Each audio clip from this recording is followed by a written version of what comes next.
welcome everyone to the Harbingers D&D campaign. We are so excited to have you guys here, and for all of our Instagram live followers here, we hope you guys come over soon and come watch the game, interact with it, and yeah, we're super stoked. Come join us. We want you here to interact with the game and to watch and alter the story as we go. So, welcome everybody on Twitch and YouTube and Instagram. We hope to see you here soon. But as for Twitch and YouTube, thank you so much for being here. We're so excited to have you guys here and to be back for another session of the Harbingers D&D campaign. We're so excited to be here, and we have a couple announcements before we start. Just to kickstart things, you know. As for announcements, again, just a reminder about fan art. If you guys have fan art, we love to see the fan art. So join our Discord channel that we have. The link is on our YouTube profile. I actually don't think it's on our Twitch channel. I should get that on there, but it's on our YouTube and on our website. The link to join our Discord where you can share your fan art, and if you would like us to show it on our Instagram page, we would absolutely love to do that. You just have to let us know. But we are so excited to have you guys here. Yeah, we're very excited to start the stream with y'all. As for other announcements today, sorry, I had to write it down so I wouldn't forget. We are going to FanX. We are so excited to be here. And Scarlety, Mateman, C1 Class, Melody Wolf, so excited to have you guys here. The stream wouldn't be the same without you guys. But yes, we are going to FanX this year, FanX 2024. It's going to be September 26th through the 28th, and if you guys want to see me and Sierra there representing Rosemary PG Studios, just go to the Dragon's Lair attraction. It's like a balloon escape room, super cool. It's one of the top attractions at FanX. We will be there in their gift shop, but it's called the Wizard's Bazaar. So we're very excited to be there. If you guys want to take some pictures with us, get some new merch that's coming out, our campaign keepers, which are essentially a version of Nuri's notes that you can take your own notes for your campaign. We'll also be raffling off Nuri's notes. We've got 3 versions of our campaign keepers that are Nuri's notes version. Some notes are included, which is very exciting. And those are going for free. 1 a day for every day of FanX. So if you don't get it on the first day of FanX, you can always put your name in again for the next day. You do have to drop by the booth because we'll be refreshing it every day. So you can win a Nuri's notebook, which is super exciting. So we'll be excited to see you. Scarlety, oh, we're so excited to see you on Friday. But yes, if you guys would love to see us, please come to FanX, and we love you guys so much. We'd love to see you guys. We're also selling stickers. We're selling cute chibi versions of all the characters. So if you guys want to get some stickers, we're going to have some fun stickers there. So we're very excited. And we're going to have some stickers of our Corgi Wolves, a Harbingers special. So we're very excited to have that there. Keep an eye out on our Instagram. Because on our Instagram, we're going to be posting pictures coming up of all of our products. So posting pictures of the campaign keepers, the cover of Nuri notes, and the pictures of all the different chibi stickers that you guys can get. So just keep an eye out for that. We're going to be posting a lot about FanX as it comes up, but we're very excited. I guess this is more a Harbinger's note. The weekend of FanX, September 27th, we will not have a Harbingers live D&D game that night, as we will be spending it at FanX. But yeah, Sierra, anything to add? Scarlet E, to answer your question, the new campaign keepers at this time will only be at FanX. And the stickers, some of them you can buy now, and the Corgi Wolves after FanX can become available online, but that's like after FanX kind of thing. Mm-hmm. So yeah, so if you have any more questions, you can always message us in any of our social media channels, as well as you can send an email to us at info@rosemarypgstudios.com. So that's our and our Discord. And our Discord. Our Discord is honestly probably where you're going to get the fastest responses.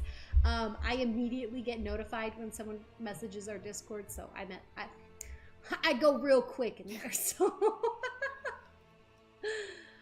but yeah, it's gonna be cool though. You guys should come. Yeah, that's we're excited. The last of FanX announcements that I know of.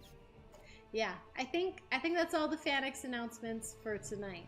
But we're very excited for it, and we can't wait to see you guys there if you guys can make it. I believe that should be all of the announcements for tonight, which is pretty cool. It's crazy that we have legitimate announcements now. Oh yes, the link to the Discord C1 class, that is going to be in our on our YouTube and our website. So the website one, if you go to rosemarypgstudios.com, actually, I can pull this up. Rosemary, and you guys can see it. rosemarypgstudios.com. Sorry, it's only showing you a portion of the page. But up at the top, let me see if can I zoom out on this? It does not like me. Okay, well, at the top right hand corner of the page, there is the little Twitch symbol. And if you that's the Twitch symbol. Sorry, not the Discord symbol, guys. Then it will invite you to the Rosemary PG Studios Discord page. So that's the way to get it from the website. You can also go to our YouTube channel, and if you click the links that are attached, there should be a link there to the Discord. So if you guys want to join the Discord, those are where you find the links to get there. We've also posted them on our Instagram and Facebook pages. If you guys want to follow us there, you can also do that. Our website is the best way to find all of our social medias, so they're all on the top right hand side. So yeah, if you want to give us a follow, a subscribe, a like, a share, join in the community. So very exciting. Yeah, I believe, yeah, if you guys have any more questions, also we're live right now, so you guys can also just message into the chat. So like, that's totally good. Let's see. Cool. Ready for a recap then? Yeah, let's go into recap, guys. Okay. Yeah, Nuri, take it, or Sierra, take it away. Oh, you can call me Nuri, that's fine. Okay. So, last session, the party was following Davdan and his platinum dragon through the mists, and they landed on this paradise-like continent that is called the Lux Kingdom. And the people here seem to be untouched by the woes of the world. And as we were getting off the ship, Amaris' mom was like, "Hey, Davdan, you're kind of cute. My daughter happens to be single." And Amaris was super embarrassed. And it was really funny. And then as the party was traveling to the capital, Dusty, Douse, and Amaris had some darker conversations, but that were also very funny about how, like, what's the fastest way to get to someone's heart, which then led to Dusty maybe saying goodbyes. Because he has to die in 14 and a half days. Yeah, so that was sad. And then they reached the capital. The people are all super happy. They all have marks on their cheeks. All of them were elves. And they all were pretty wary of Esmond once they saw him. And then the party reached the throne room, where we see that Davdan is just very awkward and not quite good at being a royal introducer. But it was good because he was cute and funny, and Amaris maybe has a crush forming, ? The party then was like, hey, your kingdom's gonna die because the world's dying. And they're like, we don't know if we can trust you. You should take a test. And we're like, okay, we could take a truth test. Well, it turned out to be a virtue test. Surprise. And it was from the Unicorn of Virtue, who is super pretty, super cool. Everybody passed the test, but Nuri, as expected by many in the audience. And they then learned that the king's daughter and Davdan's sister is none other than Marilla herself. And that Marilla was an elf, but was turned into a human as she left the kingdom to go on this big mission to try and bring back her brother Nuvian from the dark side. But obviously that didn't work because she lost her memory. And so the party reached out to Marilla, and we got a little guest star from Marilla again, which was super fun. We got to have her back on the show for a little bit since she's super busy. She made time for that, which was awesome. And you guys should go watch that because it was really cool. And then we helped her kind of be like, hey, you should come back home because your family misses you, and this is where it is. And then we learned that Davdan holds the token of virtue, and he's not going to just give it to us, so he's going to travel with us. And then the party split up to many different directions. Nuri with Esmond to explore the island. Douse to go get a breathing potion for underwater to have a date, ? With his girlfriend.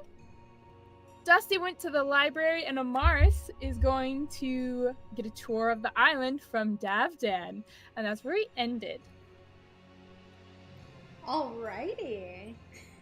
Thank you so much for that amazing recap. And My pleasure. And by all means, let's dive into the story. Oh, I don't think this is the right song for it. Maybe. There we go. That's the song I was looking for. Where to begin? Where to begin? Yes, Professor Foghorn casually splits the parties. And now we've got 4 different POVs. Alrighty. Let's begin with Dusty. Dusty, as you are escorted off through one of the doors off to the left of the throne. Technically on this screen it looks right. The rest of your group, the Shards of Hope, as well as all of the other members of your boat party, most of them are all heading towards the town to kind of explore on their own and take a look. You, however, have asked to go to the library. And on your way, the king has mentioned that they will actually be passing by the Heartstone Chamber. And he offered, if you would like to see it, you are more than welcome to go and view. Oh, you are muted, Greg.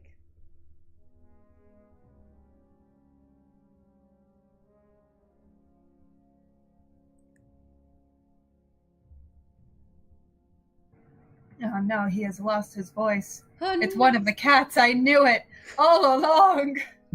Dusty, from inside Dusty, stole his vocal box.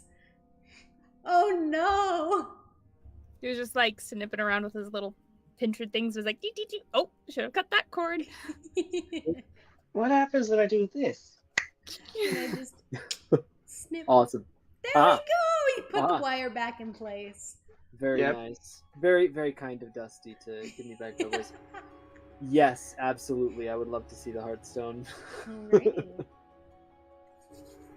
As you guys walk through a very grand hallway, the carpet's covered in red carpet, essentially, over this massive opal tile.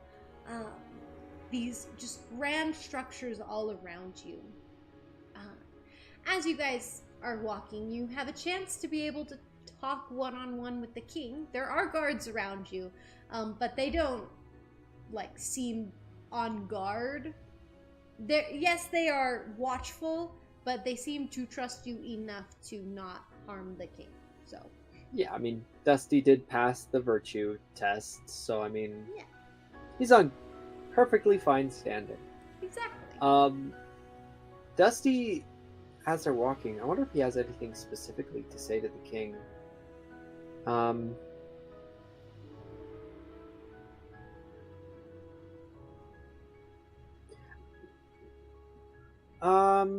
Dusty does. Dusty is curious about one thing. I'm going to just roll a general insight check. Specifically, I'm trying to see how open / comfortable he would be talking about his family. Specifically Nuvian. With all this information being put on top of him. Okay. I'm just kind of just like a general vibe check. Roll The a legendary 20. vibe check. Let me roll that. Okay, insight check. Okay. 12 with the +8. 12 total. 12 total. All right. I think with this insight check, you kind of, from the conversation you were hearing before with the mention of talking about Aliana, they seemed pretty open from what you could see. He didn't seem to shy away too much from the name of Nuvian. He seemed to, the time that it was mentioned, there was a sigh before it, as if there is some deep emotions there, but it doesn't seem like he was shying away from sharing about it. You can kind of garner that, maybe he'd be willing to talk more about it if you ask the right questions. Okay. In that case, Dusty, he'll ask the king.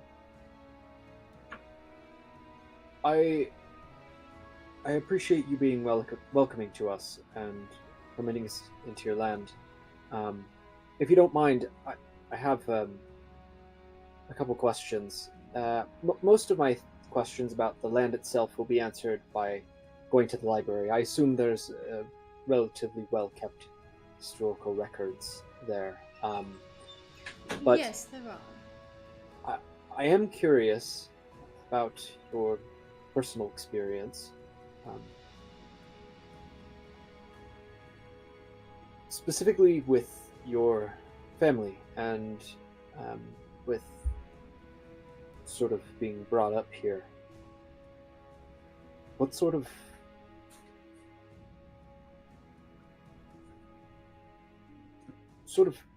how have you been with your family?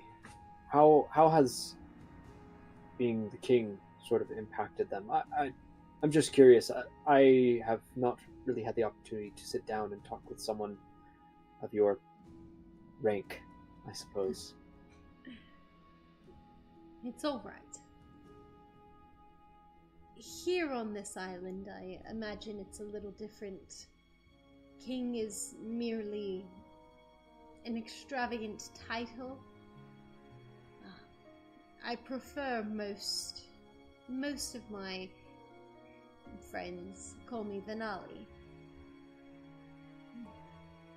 And to my people, I'm their leader. And yes, he gestures towards the palace. I do live in this grand palace, but everyone in the city is welcome to freely come and go within this building. any room is welcome for them to enter within reason. I wouldn't want just anyone walking in my bedroom in the middle of the night. That seems a little unreasonable.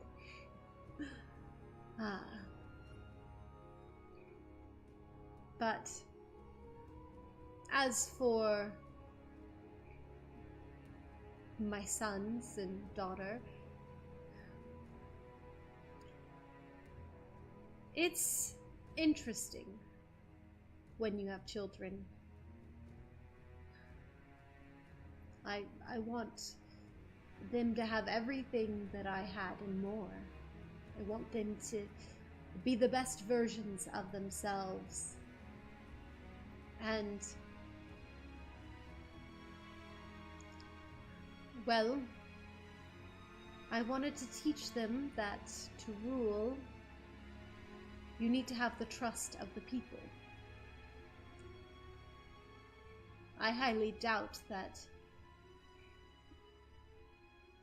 if we were to go to war, that anyone would follow me if I were not willing to go as well. For my people, I try to lead by example, and it's the same way for my children. I wish I could have done better with Nuvian, teaching him more about, well, there's a lot of things I could have done better. It was probably a lack of that. A lack of parenting on my part. Not a lack of being there, but a lack of knowledge of how to properly raise him as to how he became who he is today. I wish I could have been better for him. I see. Yeah. I can imagine that was difficult for you. I mean, you expressed to me that regret you feel. I can only imagine the bearing that has on you. It can be tough to look back and not be 100% satisfied with the actions that you've taken. I will point out, though, I mean, you have Davdan, you have, well, I know her as Marilla, but you have Liana. two good children. And so I would not say that you failed in any capacity.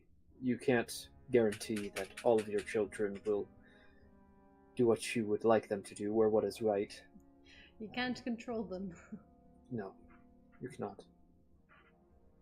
You can only offer them the means. Offer them the means to be themselves. Yeah. Dusty nods.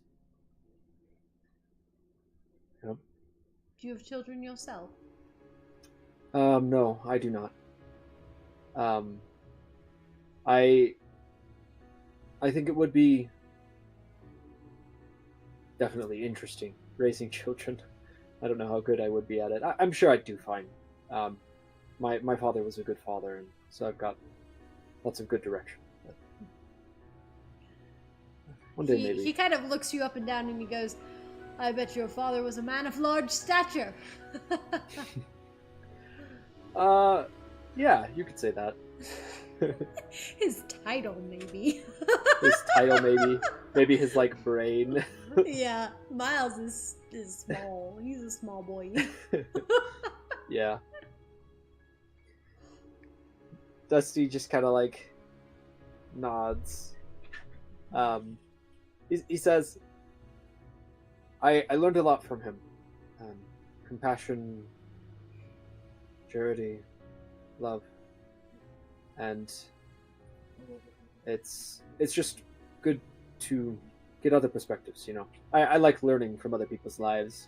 Dusty just kind of gestures in the air. He claps you on the shoulder and he says, that's a good trait to have. A man who's always willing to learn is going to go far in life. Perhaps. It's the same thing with the woman.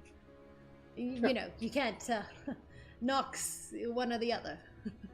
Yeah, for sure. Now you see where Davden gets it from. Davden just... That'd be fun. Davden is like a younger version of his dad. Yes, A that little does more make awkward, sense. Does make sense. Nice. Jesus. You were saying? I was gonna say I can only imagine what Nubian's gonna be like when you meet him. I like to think he's just gonna be super awkward, but also it's like also super evil. Like he's just a bad guy. Yeah, Well, he's we'll see. he's the black sheep of the family. Yeah. I've done a lot of things that I regret throughout my life, and while I do love Nuvian, and nothing he could do could ever make me stop loving him as my son. But he has done too much to be redeemed at this point. He's made his bed, and now he must lie in it. I cannot forgive some of the atrocities he's done. I can forgive a lot from him, but for all that he's done, I cannot condone trying to bring him back. Aliana was convinced she could make him see the error of his ways and bring him back to the light. But I knew he was too far gone. And I don't take that lightly. There are experiences that, respectfully, I will not share that I've had with Nubian. But as much as I love him as my son, I cannot forgive what he has done. If you don't mind me asking, and this may be something you don't want to share, and that's all right. What exactly did Nuvian do that got him banished? I understand he's done a lot of bad things, but was there a ticking point? Well, there were quite a few things leading up to that I won't speak of. But one of the final straws was when he attempted a coup to overthrow the kingdom. It wasn't that I had always wanted him to supersede me, but I was discovering during this time that he was not fit to be heir, as he would run this kingdom to the ground for his pursuits. And I stripped him of his title as Crown Prince and gave that to Davdan. He was not happy of this, and the very next morning was at my gates with a group of followers trying to overthrow this kingdom. He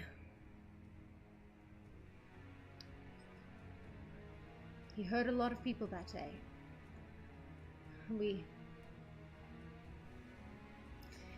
tried talking to him, but it wasn't enough to satiate him, and the entire day went by, almost a stalemate, trying to do peace talks. And that evening, well, it's called the Night of Broken Glass.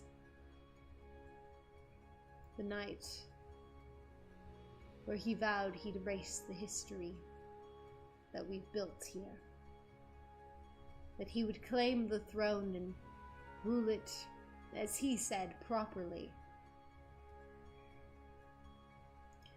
He wanted power and a legion of people who would do anything at his bidding. And he killed several people, several of my friends, comrades.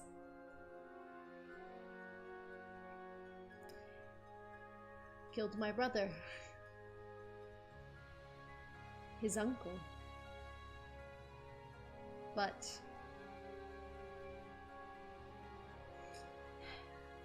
and he had about a third of this people following him. I did what I had to in order to protect the kingdom. I didn't wish to kill them, and so I instead banished them, cursed them,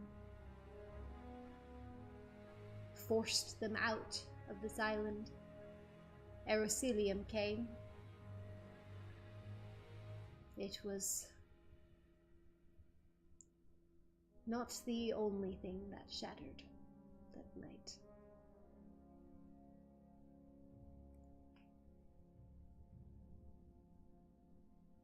Seems like quite the tough decision to make. It was. But he made the choices he made.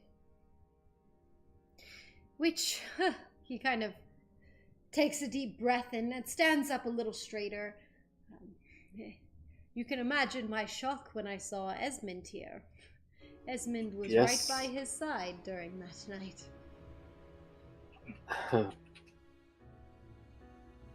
I see.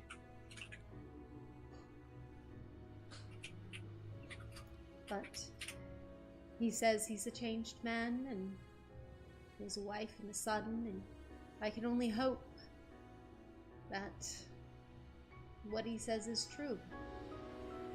And hopefully, hopefully things will turn out okay. Yes, I tend to believe that Esmond is, at the very least, in the process of changing. On initial meeting of him, I did not have a high opinion of him. He had hurt people close to me, and I mean, following Nuvian, Esmond committed some atrocities of his own. But I believe that he is moving towards the side of good, to change and become a real father, a real caretaker, a real husband. I've still got my eye on him, but I don't have to worry as much. Well, that's good to hear. It helps ease at least a little bit of the worry. My mind is always towards the people, trying to think of the best way to serve them. Well, in any case, I hope that I am doing a good job. And here we are, now that we've arrived. And he points towards a large set of double doors, and there are 2 guards posted in front. At the king's arrival, they open the doors, and you look in to see a circular room. Very beautiful. It is enclosed, so there are no windows in this room. But, well, with the exception of one at the very top, a skylight that's shining this beautiful light down onto a massive ruby. Like, massive, like the size of an owl bear. Massive. Fully grown adult owl bear. That is just on the like stone in the ground. It's a rough, uncut ruby.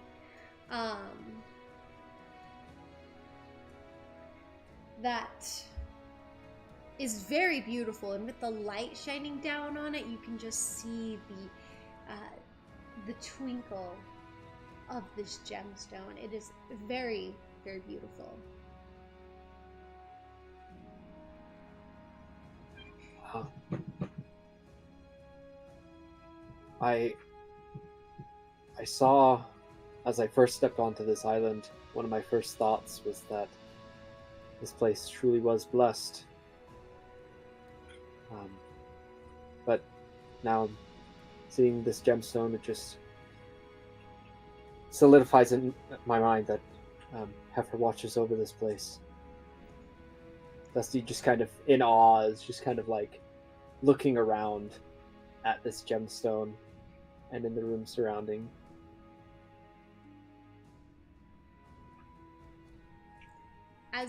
As you say that, the king touches his necklace that he's wearing, and he just looks to you and smiles. Thank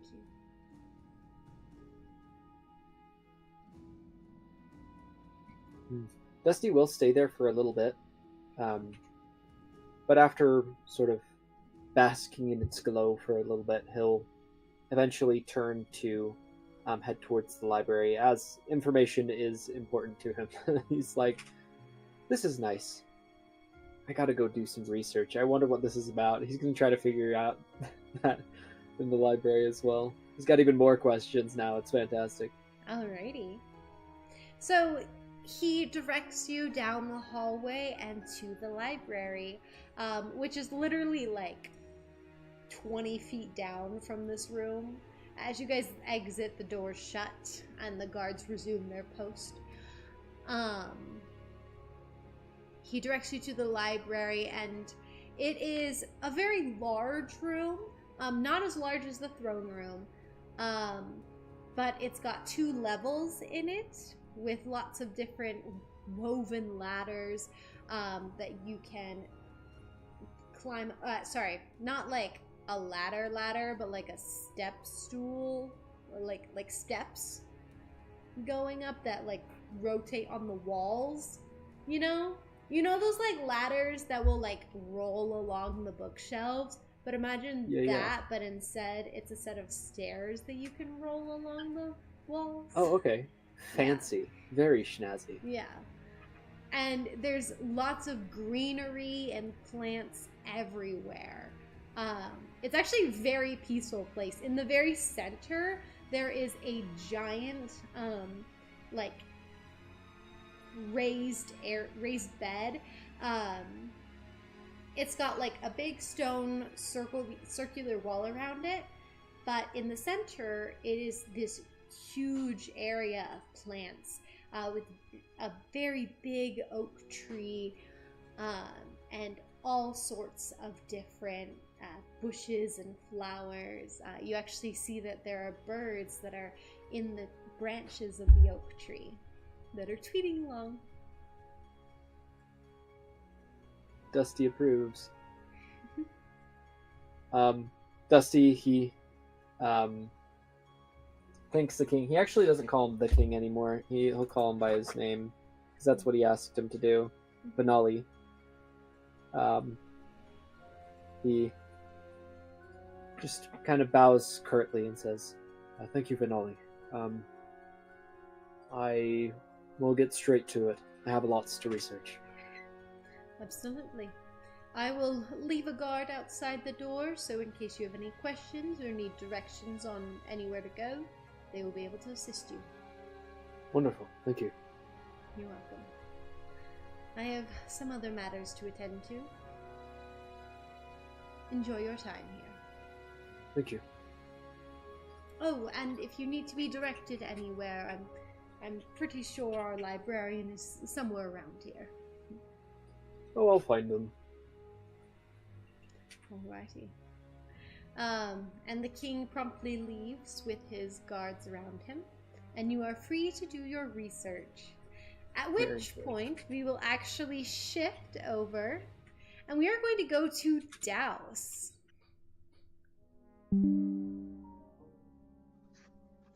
Hello. Hello, Douse, as you are going to a potion shop to buy a potion of water breathing. Yes. He hasn't told anyone specifically where or why or what he was doing. He's trying to keep it a little bit of a surprise. He's like, "Oh, I'll just be right back. I'm gonna just check out some of the stores." Alrighty, so Dane says, well, do you want some company? I mean, you can tag along if you'd like. Well, I'd love to. Unless you don't All right. want me there. High or low? I'm also happy to spend the time with my parents. Hi. Okay. It's an exact 10. Seeing as that is technically on the lower end of the numbers because it goes up to 20, it doesn't have a 0. Let's put that as the lower. He will. I'll come find you later. There's just a few things I want to check out real quick. But take some time with your family. You haven't seen your parents in a long time. Will do. And if you need anything, I guess come find me. Stay safe. Oh, definitely. Just keep your keep dinner open.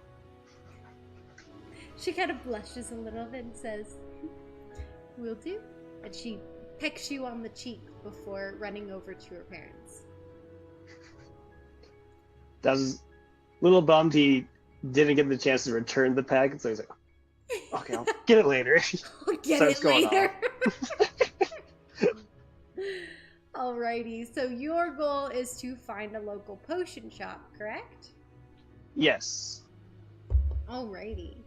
So, you actually, as you're like trying, kind of looking around, you notice that there's not really like a ton of signage. It looks like any shops are like interwoven like with people's homes. It's a very interesting, bustling place. People are everywhere, trading different items, giving gifts to each other, and as you're traveling around, you run into Ray Nymph and Granny, and Ray is Ray is actually reaching into Granny's backpack and pulling out one of the potion bottles and handing it over to this elven man. And she's like, all right, now your end of the deal. I realize I should probably put you guys on the map here for Lux. Your end of the deal here. And he's like, happily. And he pulls out 2 different reddish potions and hands them over to her. And she's like, thank you. Oh, Douse! Good to see you! Hi! Are those the potions we tried out the other day? Oh, it's a handful of them. You like kind of lean forward, like, is he aware of the side effects? Oh, yes, he is. Okay. These are, right. Yes. Have you found any fun shops around here? Well, we've Granny and I have discovered, and you notice that, like, Granny's looking at this, like, big, muscular elven guy who's, like, in a forge, just, like, hammering on metal, and she's going, oh. Oh, these are mighty fine elves.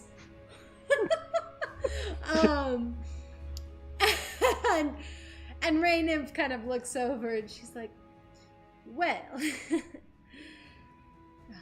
Granny and I have discovered that there's not so much in the way of shops here as there is trading. There are particular places where they sell, or not sell, but trade items of specific type.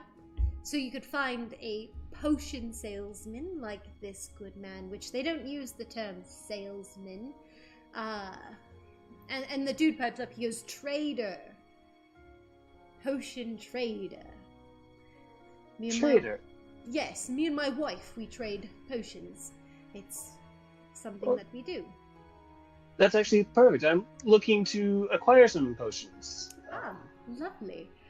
And Ray's like, you gotta have something to trade. If you need anything, Granny's got a bunch of stuff in her pack. A bunch more of those wacky potions.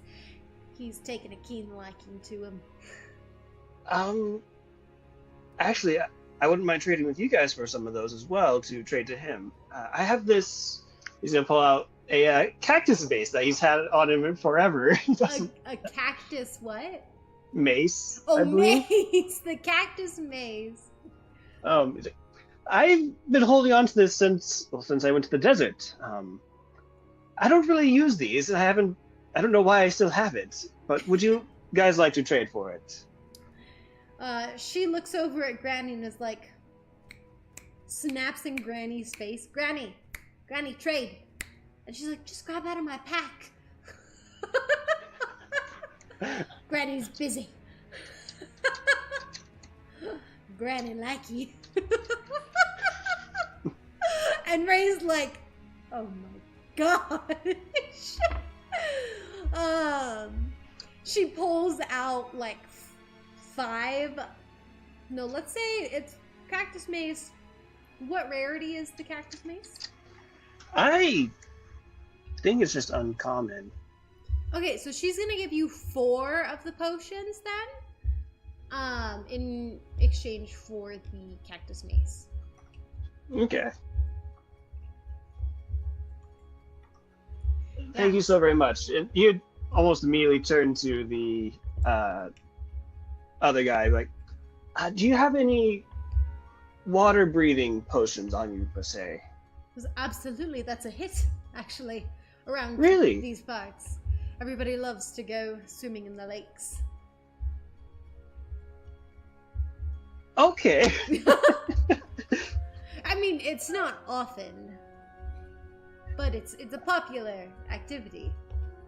Are there any, like, private areas?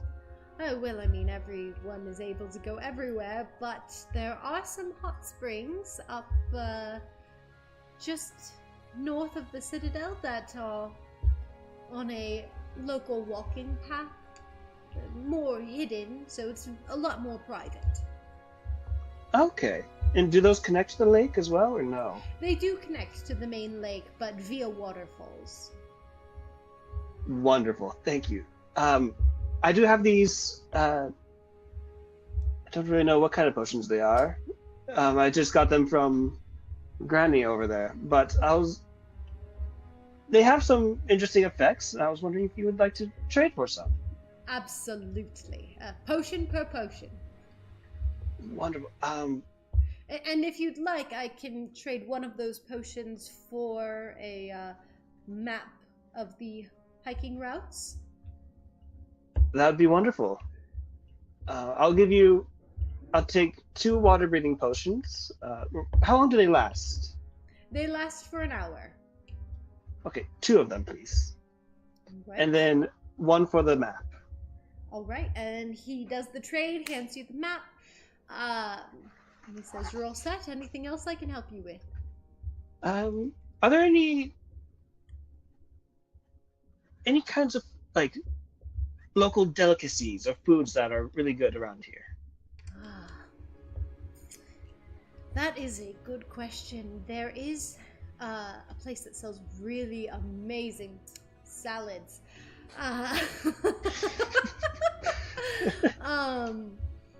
There are also there are a lot of like really good different like veggie dishes, just because they've kind of specialized in a lot of different like vegetables and herbs and stuff like that, living on this island.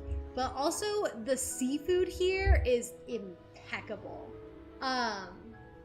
So he pretty much recommends any seafood dish. He actually says that the clams here are somewhat of a delicacy.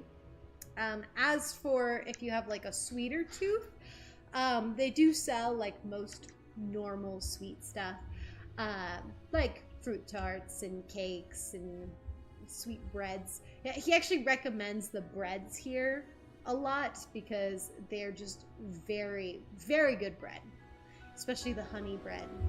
It's delicious. I think as for what's the word? Delectable? No, the word is escaped. Delicacies. Delicacy, thank you. Of a delicacy, specifically like unique to the island. He's kind of coming up at a loss because he's like, I mean, I don't really know much out beyond the mists, to be honest. I guess yeah. I don't know fair what's enough. really unique here, but I know the bread is really good and the clams are very delicious. That'd be wonderful. Can you point me in the direction to find those? Absolutely, just off this way. Douse would go to procure those as well,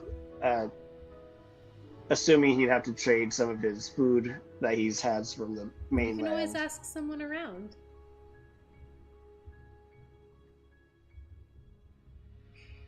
I'm ask someone around as in the other players, or You can ask like other people in the town. okay. I mean, he'd maybe ask one or two other people, but Okay. You can ask around, like would you just like stop someone and be like, can you explain like what would be your question? so you'd be asking around trying to find a good like almost picnic-y kind of a food that you can either have at the lakeside or if he wants to get crazy in the lake. Okay.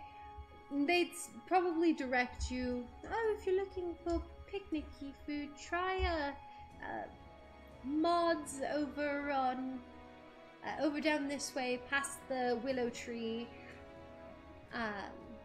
Mod's place is what they call it. Okay. Because he's thinking a lakeside picnic and then going and exploring the lakes. Oh, fun. Alrighty, so you follow the path and go to a place that has a little sign out of it called just Mod's Place. It looks to be like a sit-down eating restaurant. But when you go inside, there's also like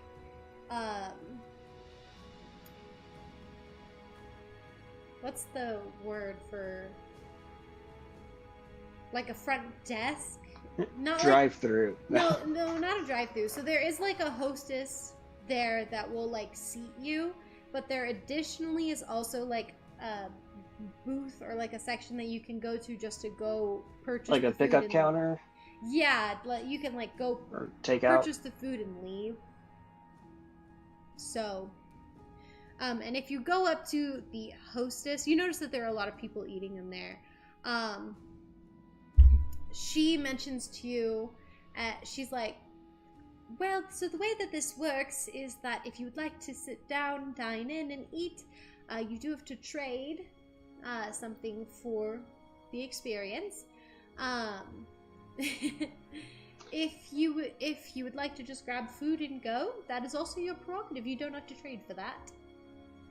Really? I thought you would want to trade to, goods for goods is what I thought it was. That's how it is with a lot of private sellers.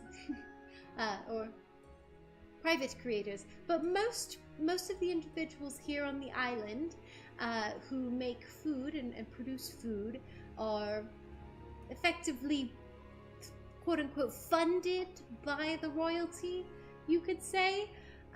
We all work together to make sure everybody is fed. So all the food on the island here is free, and those that make the food are those who have mastered the art of cooking and love to bake and love to create.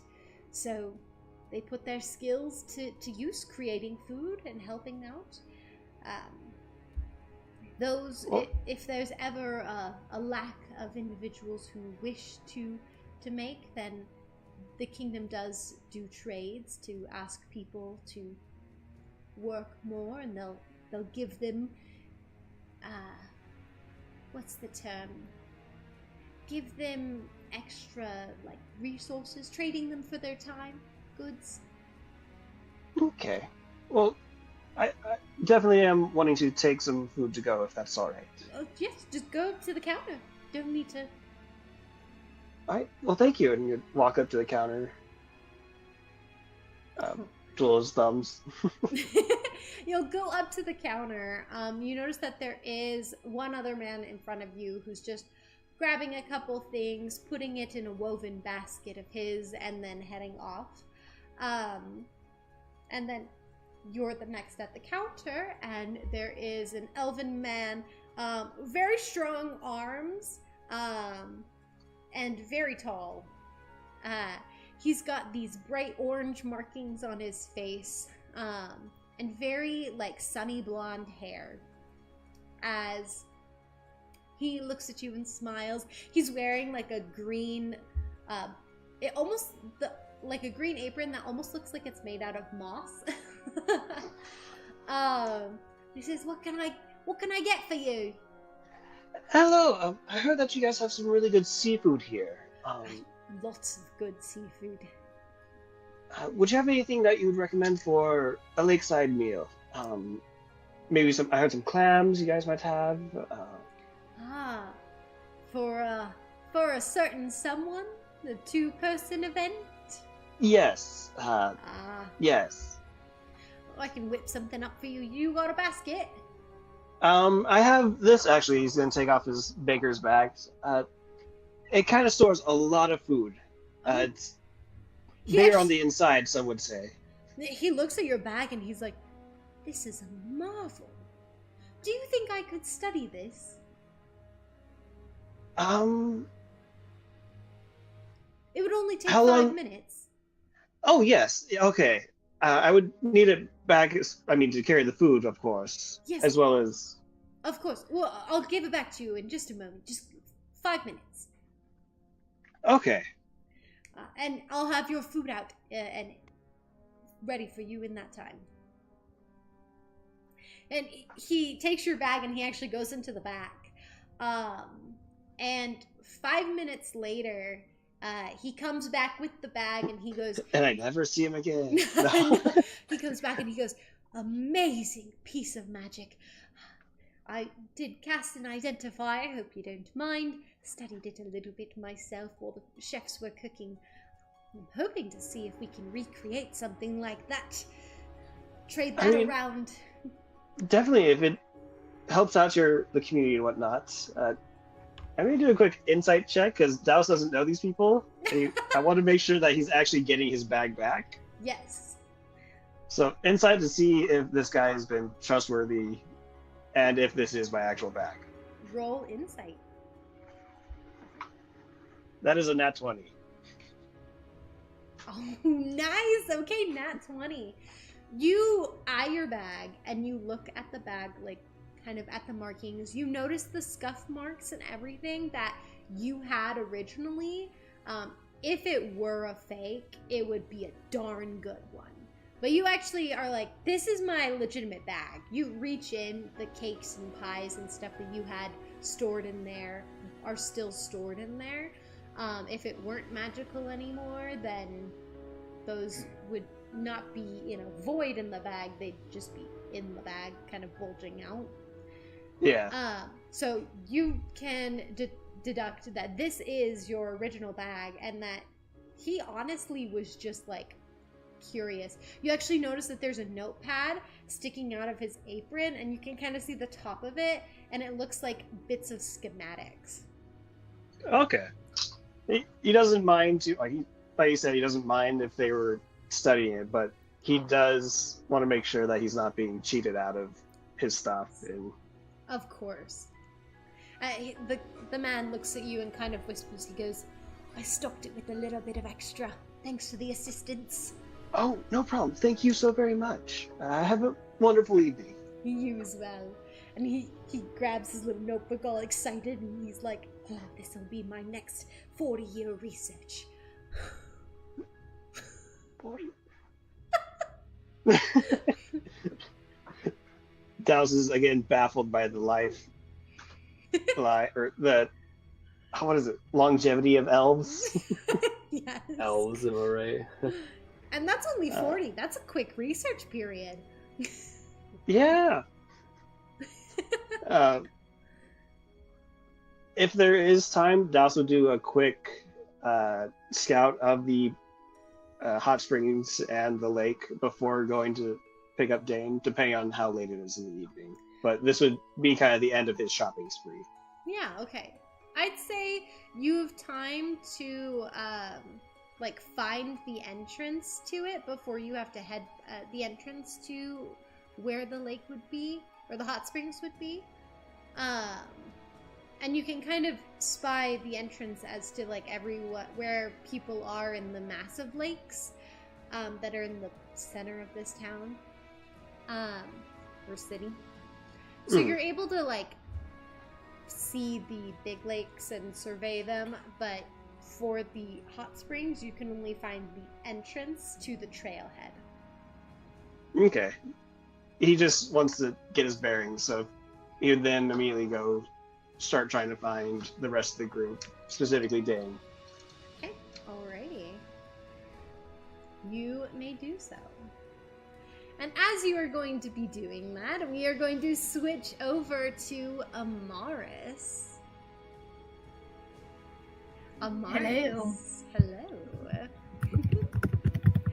So, as you were leaving the throne room, you noticed that your parents broke off. They weren't with you. Like, they stayed with the Tough Hammers and the rest of that group. But before they split off from you and Davdan, your mom kind of fussed a little bit over you and was like, "Put in a good first impression, dear." Mom! Bite your lips a bit, make them plump. Suck in that belly. Stand up straighter. Okay, Amaris does have really good posture. Yeah. Because your mother taught you.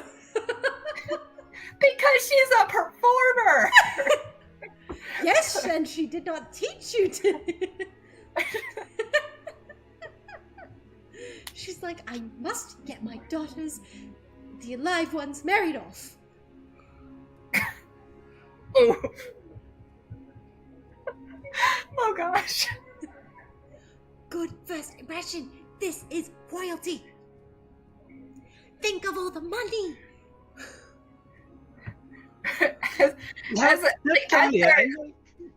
As they're walking off, Amaris is just gonna try and avoid eye contact now.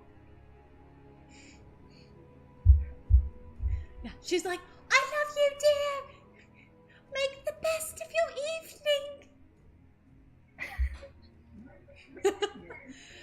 And you notice that who knew her mom was a gold digger? She married one of the co-founders of the Leodon Trading Company, or the co-heads of the...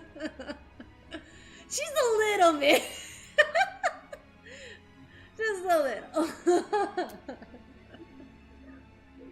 Yeah, it makes sense that she married into the big shipping company. Yeah. She just wants... So, okay, this is a little out of game moment. Amaris's mom is based off of, what's her name? From Pride and Prejudice. The mom? I can't remember her name. I can't. I want to say Miss Benedict. Miss Bennett. Yeah, Miss Bennett. That's Mrs. what Bennett. it is. Miss I was Bennett. saying Benedict. Yeah, Mrs. Bennett. So she's based off of Mrs. Bennett. Wow. Things make sense. Things make sense. And yes, Thygon. Yes. Exactly how Miss Bennett is Amaris's mother. Like, she loves her daughters, but she wants them to be well off. Anyway, so Amaris, you're traveling. And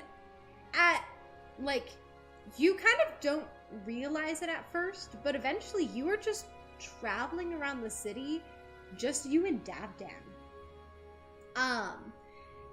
And as you're kind of going around, the city is bustling, people going to and from. Lots of people are waving and saying hi to Davdan and being like, "Hey, what's up?" And he's like waving back like, "Hey." He seems to be pretty popular around here. But aside from that, he's held out his arm for you to snag should you so wish. She will. Okay, and he will escort the lady through the town as he goes through, and he says, "Well, our people have lived here for thousands upon thousands of years. Well, I guess, yeah, it's been several thousands of years at this point." You seem to have quite the impression with everyone here. Well, I've helped a lot of them out over the course of my upbringing. My father is very insistent upon helping others and being out there in the community, so I know most of these people as my friends rather than as the people I'll be ruling in the future. And that's good. It's the way my father rules, and it's the way that I would like to honor his memory whenever he does pass.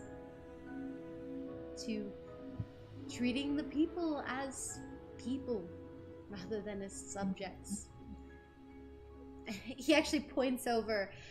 You see a very muscular elf pounding on like a piece of metal. Actually, you see Ray and Granny off in the distance a little bit. But he points over and he goes, "That's Bjorn.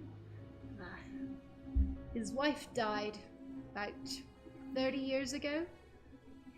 They have 2 children. Both married now."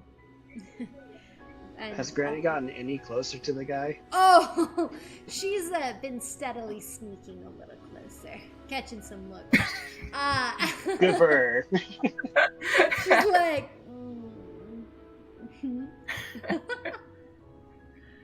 and do I notice that? yes, you do notice that. And Davdan doesn't notice that. And he's just saying like, "That's Bjorn," and he's telling you about Bjorn, and he's being like just telling you all these interesting things. He's like, "I've learned that he actually does not like rabbits. Weirdly enough, an elf that doesn't like rabbits." Well, I do know someone who feels the same way. Oh, curious. Well, either way, it's not to brag about Bjorn. He's pretty cool. He's one of the finest blacksmiths I've ever met. I have met one that does compete for his title a little bit in one of our outreaching cities, but it's good to know your people. And he points over to a girl elf down the way with these like beautiful purple markings, and he goes, "That's Sylvia. She has been trying to convince And he points over to this other elf who's like with a couple like other elves. They're just kind of like chatting, guy elves. They're just kind of hanging out. And he points over and he goes, "She's been trying to convince Bavrok to court her for weeks now." But Bavrok is a bit oblivious. So she's been trying to drop hints that she's into him. I'm about at the point just to tell him to get it through his thick skull that she likes him. And how's that been going? With Bavrok? Well, yeah. I haven't spoken to him as directly yet, but I have helped Sylvia here on a couple of her moments trying to convince him. But we'll see. She's asked for me to talk highly of her around him, so I'm about ready to just straight up tell Bavrok. I'll do that. Amaris does chuckle a bit.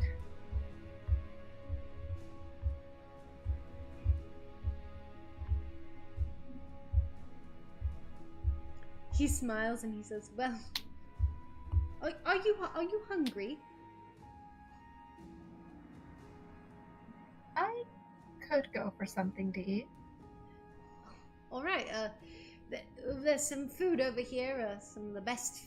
Well, there's pretty much everyone here cooks amazingly. But there's a place up the way called Meg's Place. You can head there if you like seafood. Yeah, but I'm not trying to assume what you like. If you prefer something else, we can go somewhere else. I don't think I've ever tried seafood. Really? Well, are you down for some new experiences? Always. Then come on. And he actually grabs your hand and starts to like pull you along. And then he actually stops and he lets go and he's like, "Oh, I'm sorry, that was a bit forward. I did not intend for that." And then he gets a little awkward. He's kind of rubs the back of his neck, kind of looks at his hand. Do you care? Do you mind? Amaris's face goes a little bit more red and is just like, "Oh, no, it's fine. It's fine." He's like, "Okay." And he like just like kind of like jerkingly brings his hand over to you above yours and like gingerly grips it as if your hand was made like porcelain.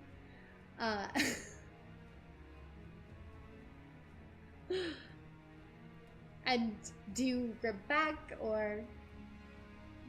Yeah. And he will gently guide you through the crowds up towards Meg's Place. Which once you arrive there,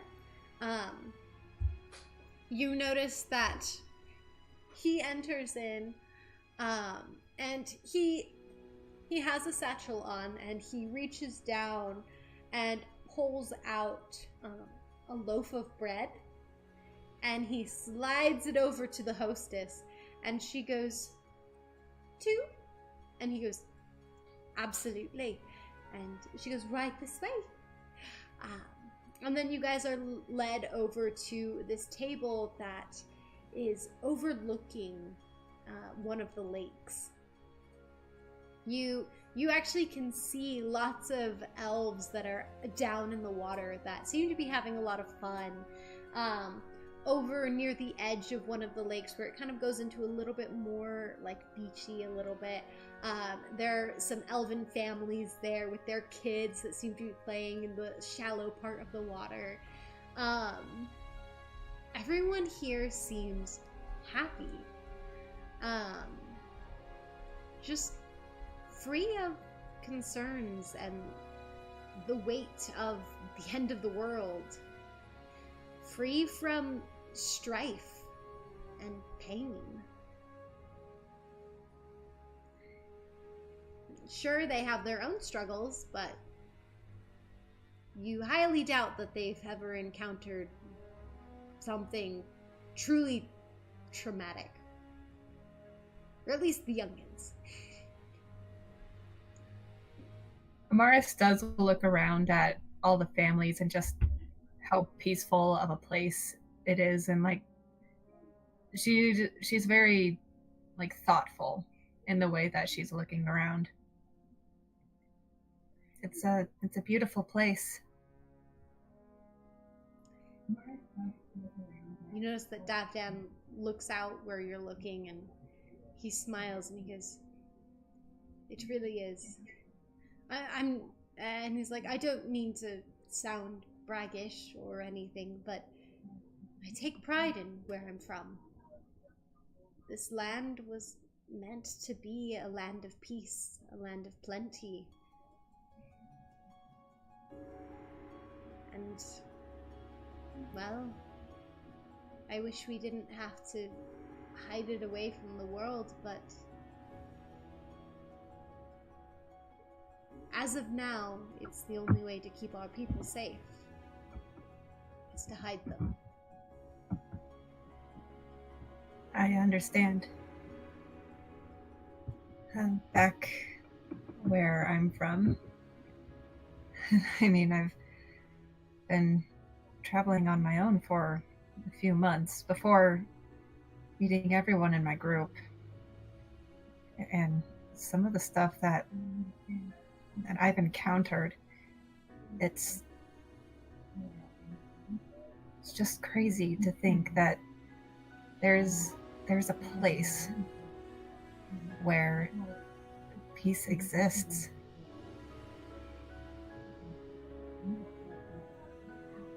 I'm sorry to hear that.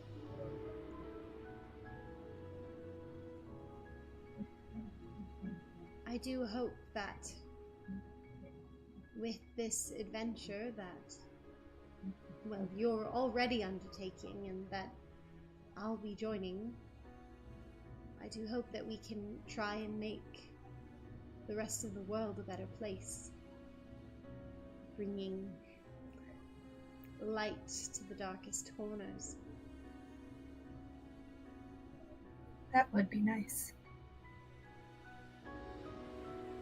Of course, there's a lot going on with Nuvian, and it seems like every day there's something new to try and figure out. But hopefully with this quest, we can solve many of them. Hopefully. I have high hopes for that. And maybe we could resolve the issue with the Heartstone as well. Issue? Well, it's dying. I'm so sorry. Yeah. I've heard it's from my brother. And from what you've all said today, it's only confirmed it. That due to his antics, it's dying, and if it dies, our way of life here will also go with it. The prosperity you see here, the plenty. Oh gosh. Sorry, that was a really loud noise.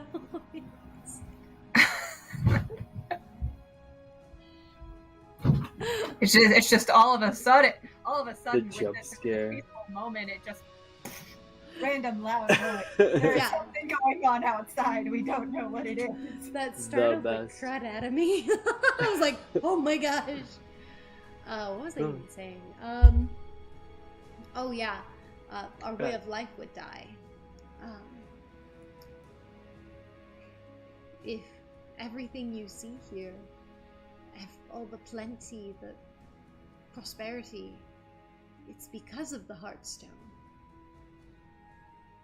We have this island due to it.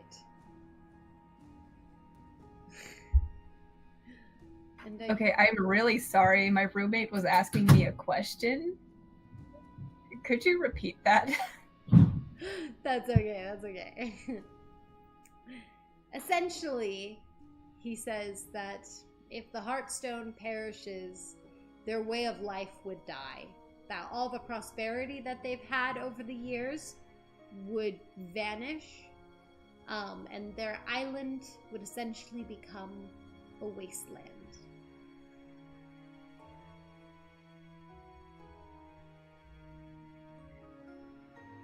Well,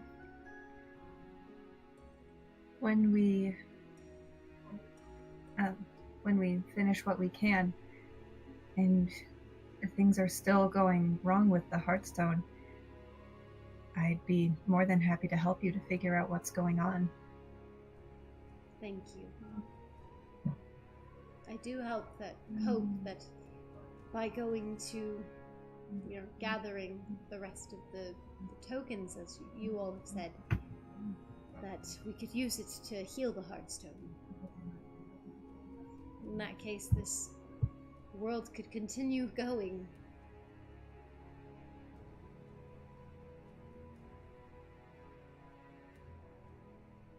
But enough talk of doom and everything. We shouldn't dwell on that. If anything, we should be excited that you've all arrived. That we'll be able to help save the world. Restore it all. That's our goal.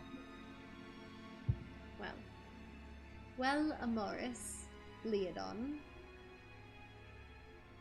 I'm very excited for this partnership. And I'm excited as well. As you say that, food is now served onto your table. It smells amazing. And you guys are able to dive in to loads of different seafood, as much food as you want. And Davdan does explicitly tell you that, you can ask for as much food as you want, and you'll be fine. So you're able to try anything and everything you want. And at the end of it, he does request a honey loaf for you guys to split, essentially, and try. And it is very delectable.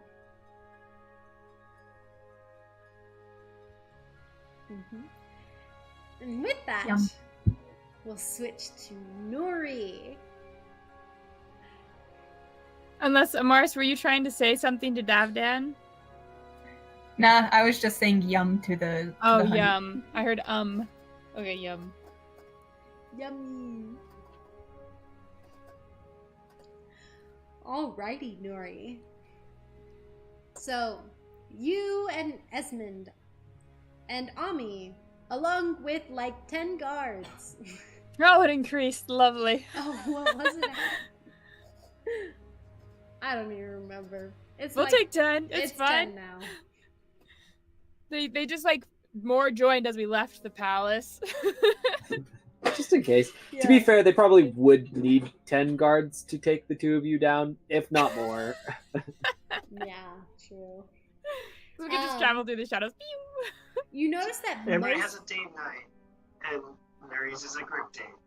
A group date, yes. There we go. Woo woo.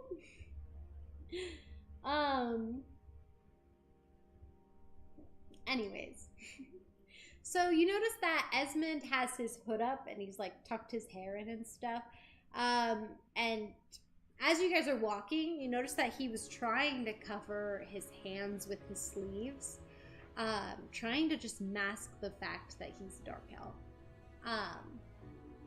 He seems really nervous, you can kind of see a bit of anxiety in him a little bit, as he seems to just be like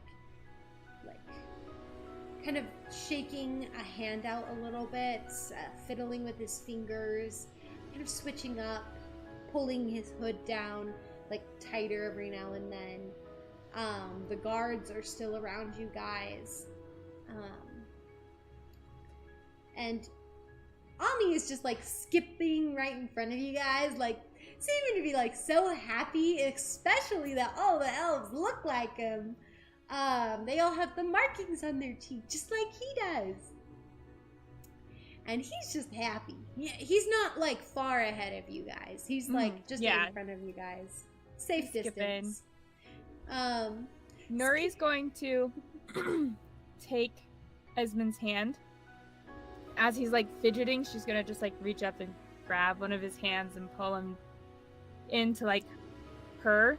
And she's gonna just like kind of pause for a second, like look into his face, just to do like a little quick check-in with how he's doing. You notice that his breathing was starting to get a lot quicker, but as you kind of like check in with him, he takes a deep breath and starts to kind of like calm down. And you notice he wraps one arm around your waist, and pecks you on the cheek. And he seems to like calm down holding you. She's going to give him an actual kiss really quickly. And one arm's like wrapped around her, so she has like she's like reached her other arm out across for his opposite arm and is like holding that hand. Yeah. And she's like, well, this is a very lovely place. Where should we go first? There's lakes, there's waterfalls. Is there anyone you want to go talk to? Family? Well, there's someone I would like to see. See if they're still around. And he turns to one of the guards and he says, Tamarons are still here, right? And they go, of course. They still live where they lived a long time ago. They're still at their family estate. And he's like, Nuri,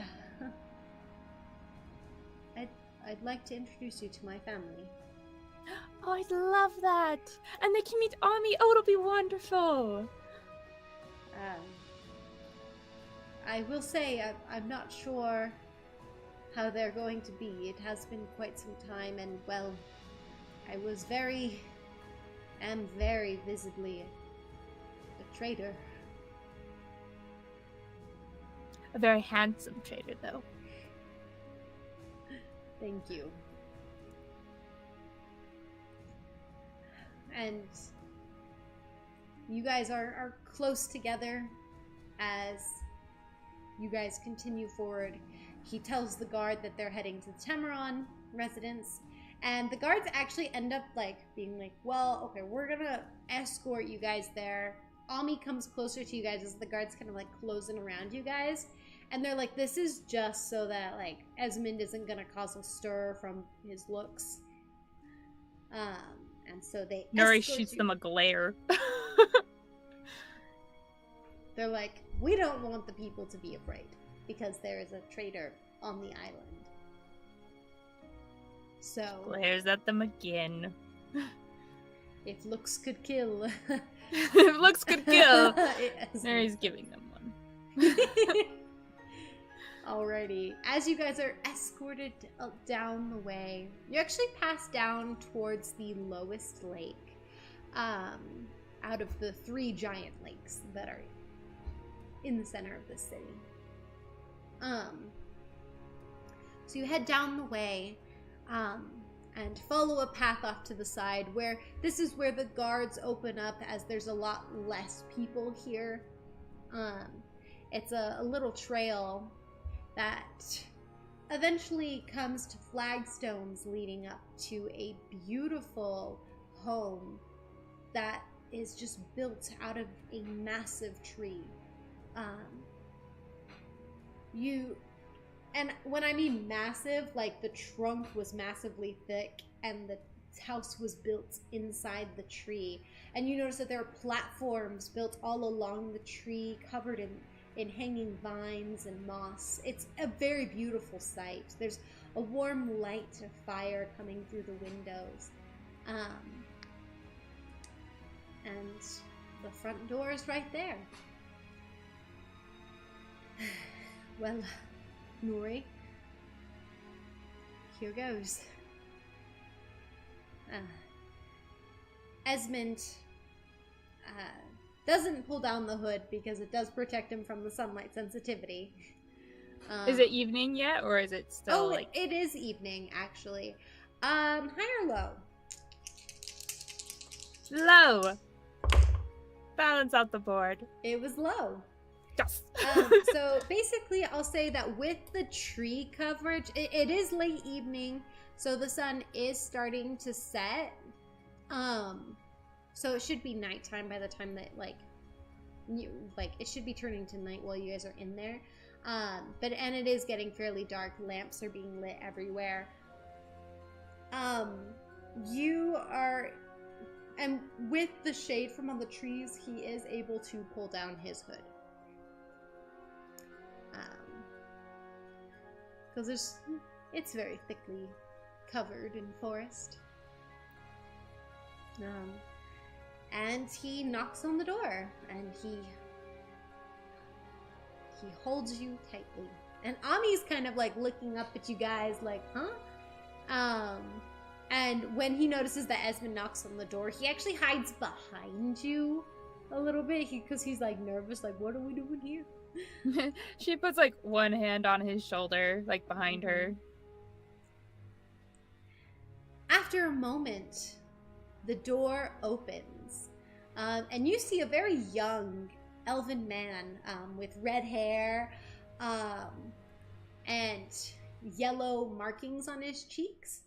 Kind of looks at you guys a little curiously and then looks at Esmond and the guards. He's like, huh? Mother! There are, you might just want to see this. And Esmond looks kind of shocked. And he's like looking at this guy. You can also understand that there's like not recognition as like he doesn't know who this is. They had another kid since he left. Oh no! Okay, keep going. But there is recognition in like familiar like features. As it is what you think. They had another kid after he was gone. Nuri tightens her grip on Esmond's hand. And he's like, oh. And after a few moments, an elven woman with red hair as well comes around the corner. She's actually got like dark blue markings, very similar to Esmond's. And she turns the corner and she's like, her eyes widen. And she's not even looking at you. She's looking at Esmond. Yeah. And after a moment, she looks around at the guards and kind of surveys the scene here and says, Esmond, I see you've been allowed to return. How is this possible? Esmond kind of like rubs the back of his neck with his free hand. Or like takes one of them free. And it's like, well, I've changed my ways, Mother, and I'm trying to be a better man. And she goes, but allowing traitors back on the island? And... Hi, hello, Emily. I mean, come on now. Hi. You staged a coup. You think you can just come back? What'd you say? Hi.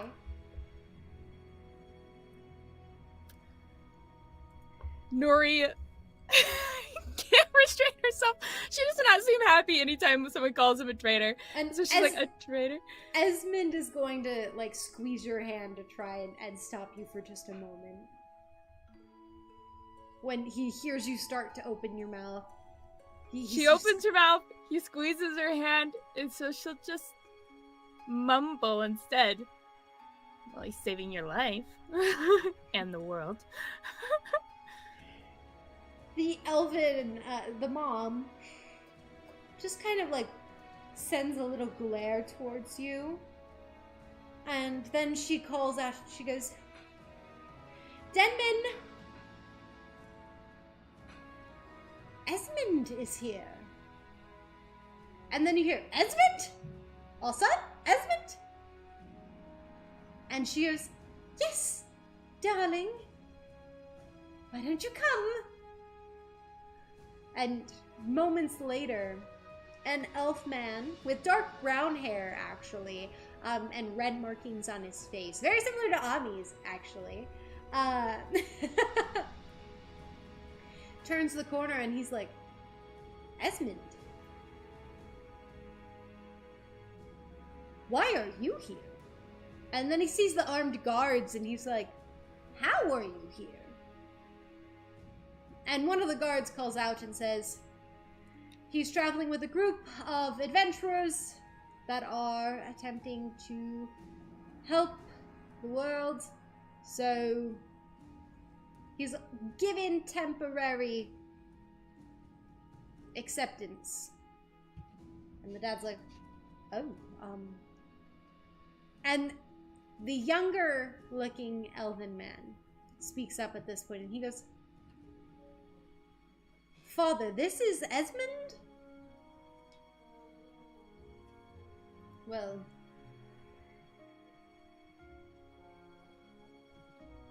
I'm not super impressed.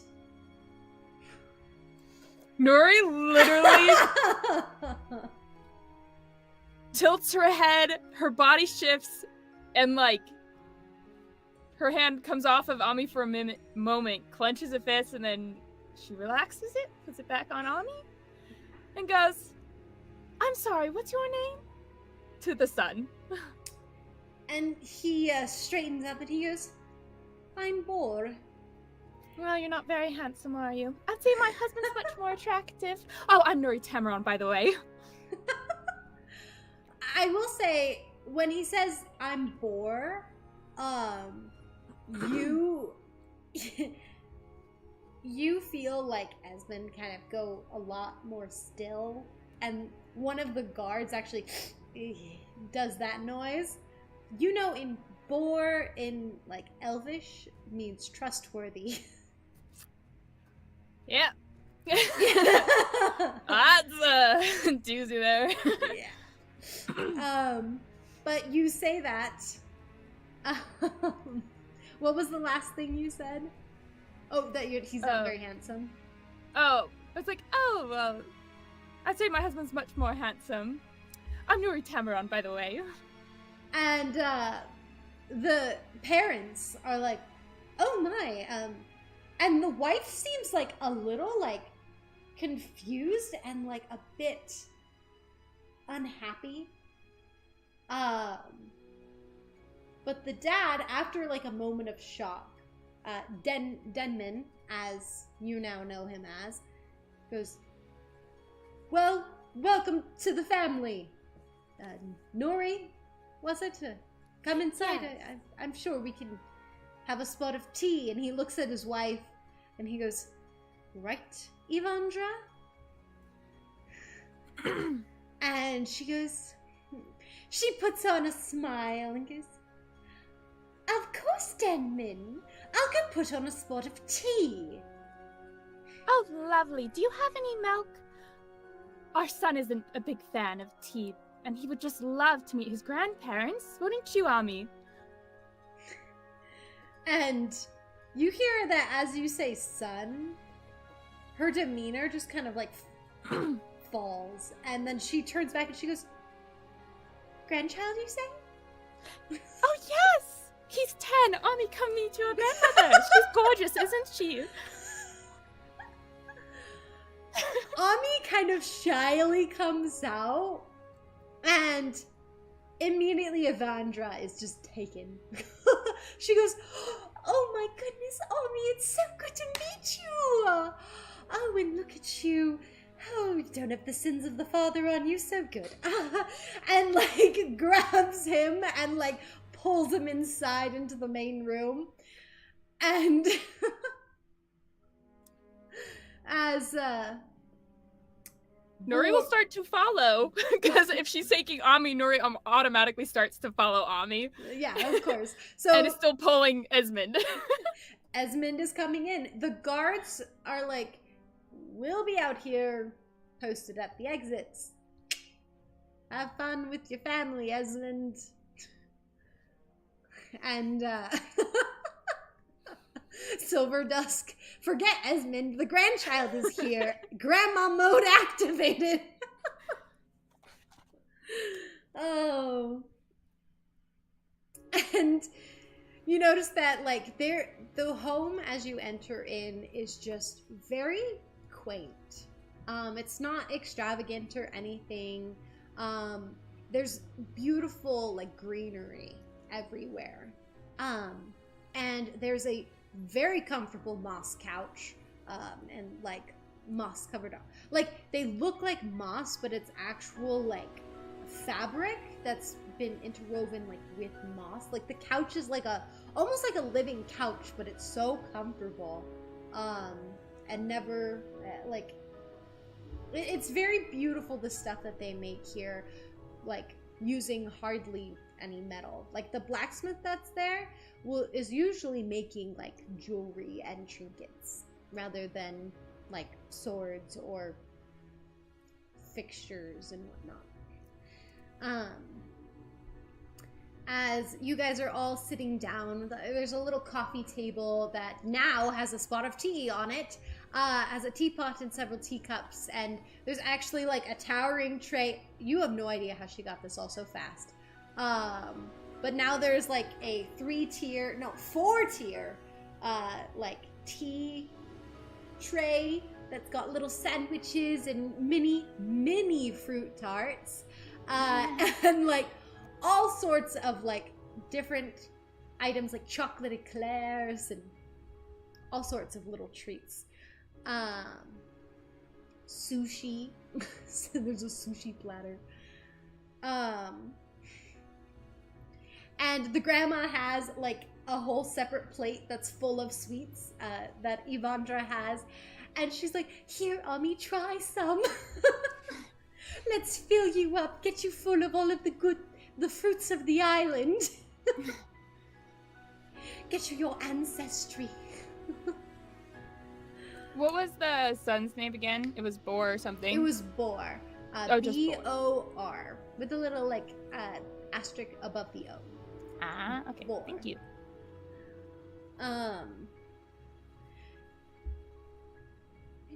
And Evandra goes, if you stay for at least 30 minutes, Grover and Elantra will be here. If you guys wish to introduce them to Ami, I'm sure they would be absolutely adoring of their great-grandchild. Nuri looks to Esmond. And Esmond's like, dang, they're still kicking it.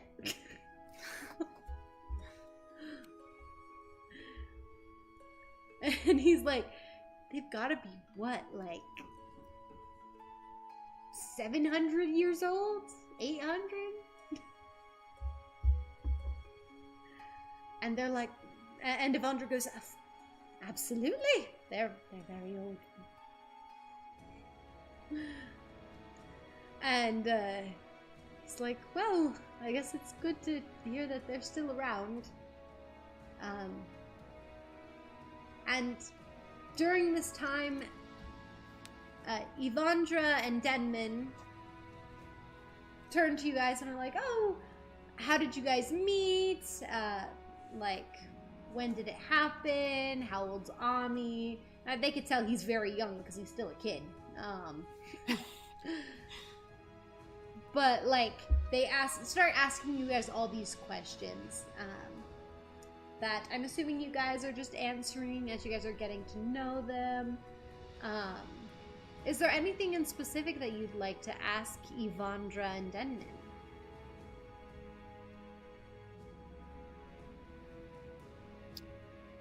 I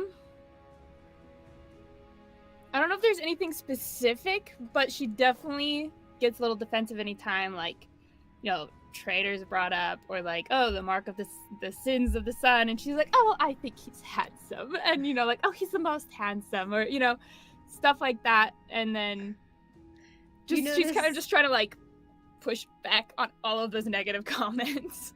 Yeah. And if things are getting a little hostile, she's like, oh, and Ami, your grandchild, oh, he did this, and it was great. She's just trying to diffuse tension. Okay, so Evandra, anytime Ami is mentioned or like talking to Ami, she is all over it, very happy. But during the conversations, talking about you and Esmond, like asking questions and stuff, she will be like throwing sly remarks that kind of like put Esmond down throughout the conversation. Like when you're like, oh, he's so handsome, she goes, I didn't know you were into that kind of person. And like sly remarks like that you're just like, if she says, I didn't know you were into that kind of person, Nuri will make a comment. It's like, oh, he's the most handsome. I didn't know you were that kind of person. She then will like turn her gaze to her and go, well, I'm very much into the kind of man that can, you know, take on a mind flare all on their own, travel through shadows and save you from monsters in the nick of time. Oh, one that is willing to go against one of the greatest evils ever, and do it all while protecting his wife and child. You know, someone who's there for his family. I'm smoking hot. Sorry, the ending there got me good. Evandra kind of like stops when you say that. Like everyone kind of falls silent, and Esmond goes very pink in the cheeks. She'll like lean into Evandra as if she's telling a secret and goes, I love when I make him blush. And then he blushes harder. And he goes, Mom, Dad, I've been trying to be better. I know I've made a lot of mistakes in the past. And you notice that he hasn't touched any of the food. He's only like sat next to you, denied tea and everything. And he goes, I know I've made a lot of mistakes. I'm just hoping to right the wrongs of my past. I didn't realize at the time that Nuvian was coercing me, lying to me. At the time I thought I knew what was right, and I realized I was just being deceived.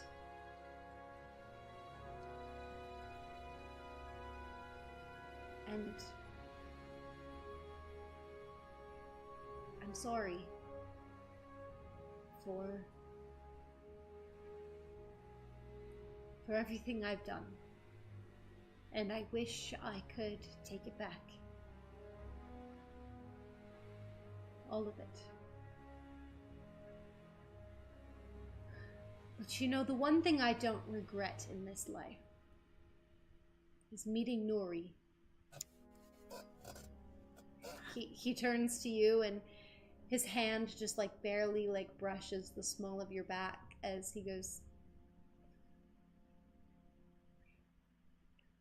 she's the love of my life.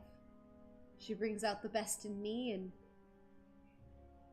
well, I couldn't have asked for a better life partner.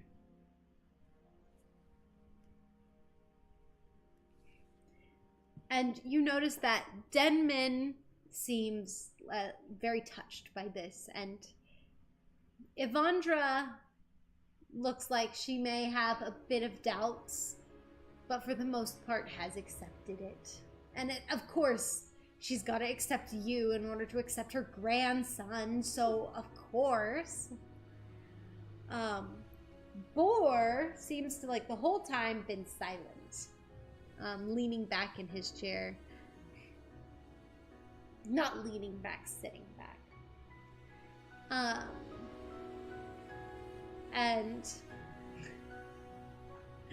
as Boar kind of,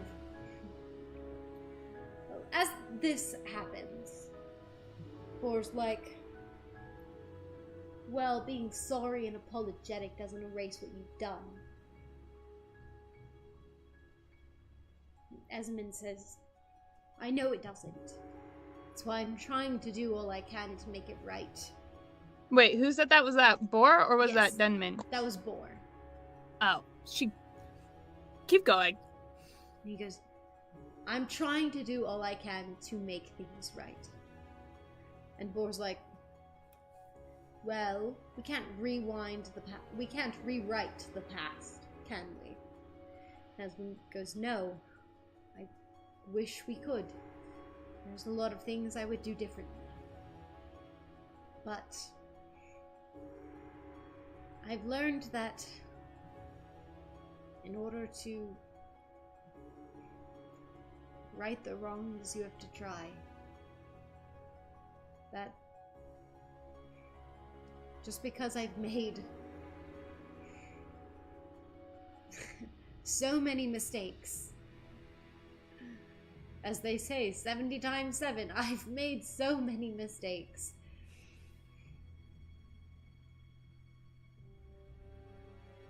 But I'm choosing now to try and make it right. To do all I can to do good, and to do right by Ami and by Nuri. And if by the end of my life I've done all I can to try and make it right and to be good, then that's the best I can ask for. I hope that one day, far away, but one day I can go with Nuri and we can pass on to the Shadowlands together. The lands beyond the hillside.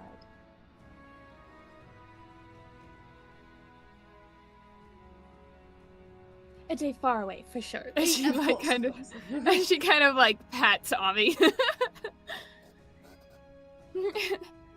And I hope to reconcile with you all. Mom, Dad, new brother that I did not know existed. I hope that you can see me for who I am now and not who I was. Your son who's just trying to do the right thing. And with that, Evandra actually seems content. She actually goes over and gives Esmond a hug. And he seems like really like unsure as she hugs him, but she gives him just a brief hug and a little squeeze. and then goes and sits down, and she says, "Well, Esmond, I do hope that what you say is true, and that you'll no longer be seen as the blight of the family, but..." Rolls her eyes. "As someone that I can be proud to call my son." And Boar kind of grumpily rolls his eyes and crosses his arms. He's a young man.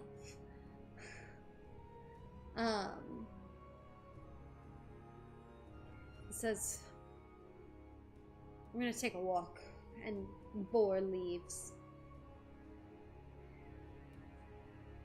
After a few minutes of continued discussion between you all, the door swings open and in comes another elf pairing. One Grover and Elantra. Grandpa Grover and Grandma Elantra. Grover, you said it was? Yes, Grover is the grandpa, and Elantra, Alantra, is the grandma.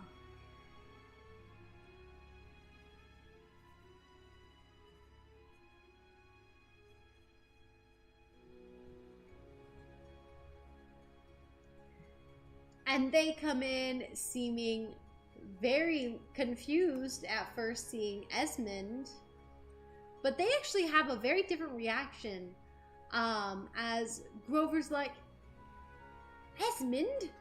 Is that you?" And Elantra's like, "Oh, Esmond, if you're here, then that must be good news, not bad news." And Esmond goes, "Good news." She goes, "Oh, good. If there was a whole slew of you attacking the castle again, I don't know what I would have done." Oh. And they go over, they are showing a lot more signs of age, which you know that doesn't show on elves very much unless they kind of wish it to be shown. But more of like a slight wrinkle, but that's it. Like one.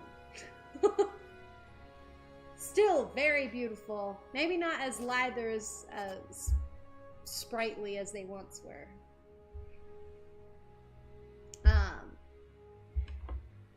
But still very, very elvish. With the same markings on their cheeks. Elantra has purple markings, and Grover has a very like foresty green. As they come in and they actually give Esmond big hugs, give hugs to Denman and Avandra, and then they're like, "Oh, and who are these two cuties?" Pointing at is what Elantra says to you and Ami, and Esmond goes, "Well, this is my wife and son, Nuri and Ami." And lovely to meet you. Nuri will pipe in. Elantra goes, "Lovely to meet you," and she grabs your hand to originally shake it and clasp it a little bit, and then she pulls you in for a tight hug. She goes, "Welcome to the family. Oh, I so wish we could have been there at the wedding. If there was one, we wouldn't want It was to..." a wedding. Yeah? It was small, though. Understandable. "This devilish man," she says that teasingly as she points at Esmond. She goes, "This devilish man would scare off the hosts," and he actually he laughs. And he goes, "You've been saying that since I was 100. And Elantra goes, "And it's still true, race change or not."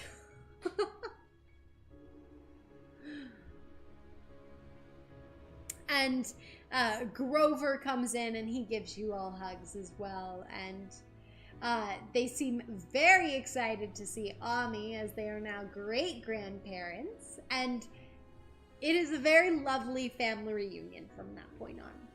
Boar is gone, as he needed to blow off steam, but the rest of the time actually goes quite well, as you guys chat and trade stories, and everyone gets to know you and Ami. They're very interested. They're also very, like, interested by the lack of markings on your face.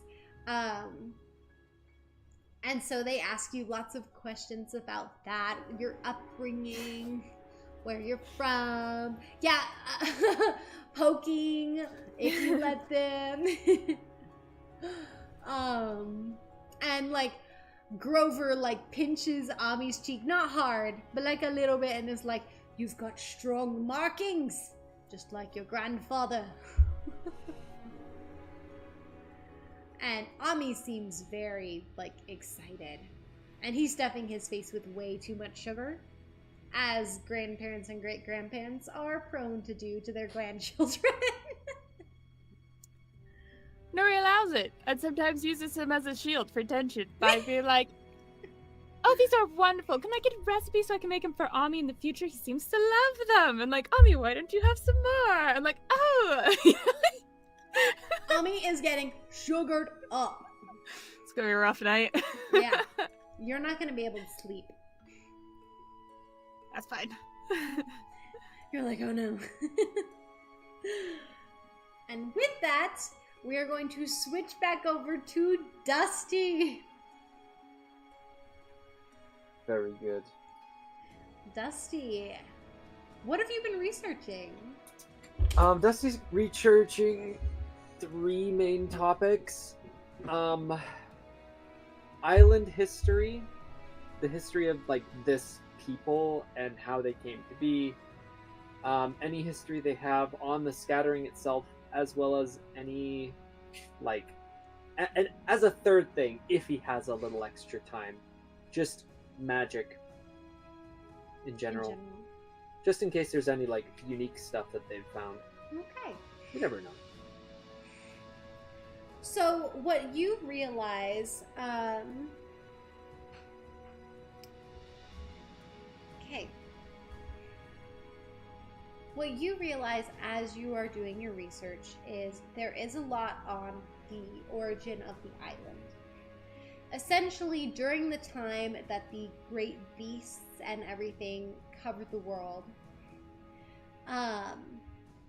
a small clan, essentially, of elves with these markings, who had been together for a while at this point, led by their leader, their appointed leader, Cassian Balvaris. Essentially, they traveled across the sea from the mainland to come to this island. They were very worried about the possibility of sea monsters,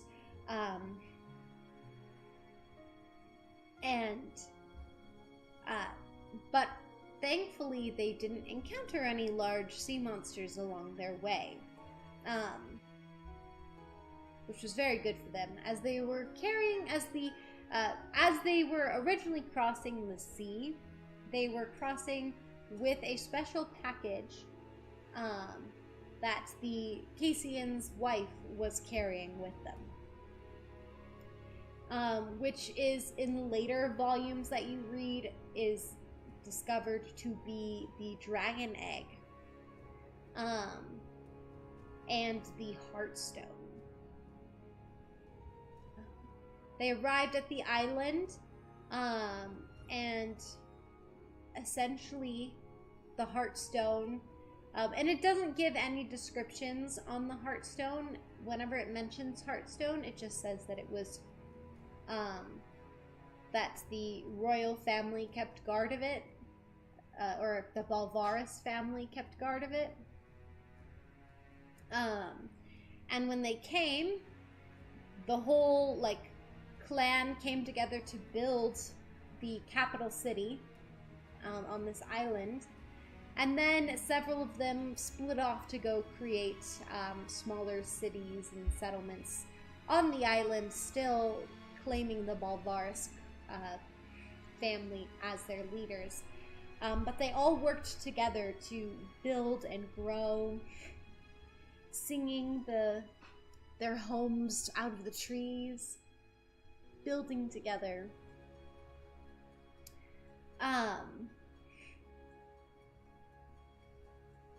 And there's many records of them building up this civilization to the point that, and eventually you kind of skip through a couple of them or skim, eventually you get to the point that's documented as the Night of Broken Glass, where Nuvian basically attempted and staged a coup, tried to take over, and he was effectively kicked out and banished, along with a third of the population that followed him, his posse. They were all cursed and cast out.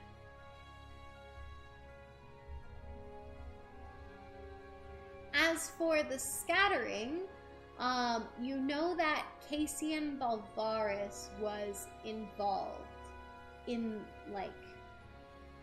there are records that say that Cassian stayed behind to help assist in whatever needed to be done to prevent the Calamity Creed and the demons from destroying the world, and the records insinuate that he had a part in helping it.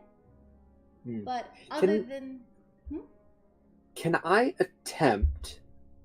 So we had talked a little bit about a possibility of Dusty being able to access the memories of his core, because technically it was there. He knows that it was there. Mm-hmm. So now he's curious if he can try and remember Cassian. He hasn't tried this before. I mean, he's attuned now. He's like, there's no better time than now, I suppose. Mm-hmm. Give it a shot. You never know. I want you to roll an Arcana check for me. All right. Let's do this.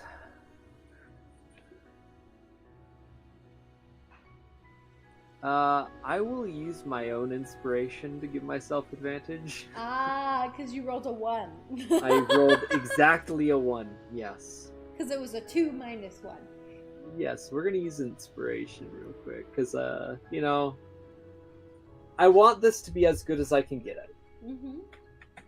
4 is as good as I can get it, so... Oh my goodness, 4. If the audience would like to use their audience inspiration, they can affect the roll here. Technically, this is always a possibility. That's Lady Noir, Melody Wolf, Jonathan, Seji, Nick, and Jams all have inspiration. Just as a... Oh, you Melody are Wolf not said she'll use hers. required. Oh, fantastic. Appreciate that. Alright, maybe I'll get an 8 this time. Alright, let's give it a shot. With my -1. 18! There we go! Melody Wolf, you saved his roll. 18, that's real solid. Oh my gosh. Alright, with an 18 in your Arcana roll, you kind of sit down and you focus. You focus on the energy coursing through you. The energy that flows from your very fingertips and your toes all the way up through your legs and arms, centered over where your core is, where in the human anatomy the heart would be. You focus and you feel the rhythm of this energy not unlike the rhythm of a heartbeat, as the energy just flows through you. You try and focus on that energy. The bump, bump, bump, bump, bump, bump of this energy. You follow it back, following that rhythm. The bump, bump, bump, bump, bump, bump.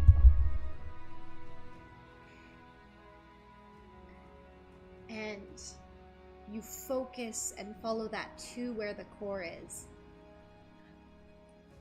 where you feel that rhythm the strongest. You focus hard, thinking about the core, trying to connect to it. You understand that it is diligence, and that you cannot access unless you yourself are diligent in attempting to connect. What is going through your mind right now as you attempt to reach out and connect to your core? As he sort of realizes that diligence is like an important part, he kind of thinks back a little bit, realizing that like he's always had this be a part of him. Like even before he realized that diligence was a factor, like in his being, that he has been diligent. But his mind quickly escapes those thoughts, and he puts his focus entirely on the topic at hand, where he like sets the book down he has in front of him, and he just kind of like leans back a little bit and just focuses as best he can on this energy, and he just doubles down into it, focusing purely on this. The thoughts of the world seem to dissipate almost for him as he clears his mind and just tries. You start to think of all this and focus in and really hone in on that. And you close your eyes and you really try to feel that energy enveloping you. And after a moment, you feel like it's embracing you, welcoming you. And you open your eyes and you're not in the library anymore. It's bright and your eyes kind of readjust to what's going on. And then there's heat straight down next to you with fire breathes down off to your side. And you dodge out of the way. And suddenly you come to your senses as you're looking through eyes that are not your own. There's no longer that greenish tint around the corner of your vision. It is pure, and you see colors in a very more vibrant way. You feel invigorated, energetic, like you could do anything. Like you could do a triple backflip and be fine. Is this what it's like to have a positive strength modifier? What is this? This is fantastic. Before you is what can only be described as a freaking Balrog. A giant demon prince with a whip made of fire. As you look up and you see the whip come and smack and crack right next to you as you expertly kind of dodge out of the way, but the heat, it singes, and you actually feel like the pain almost of as it catches you a little bit and burns. It's scalding. like how you would imagine the pits of the 9 hells.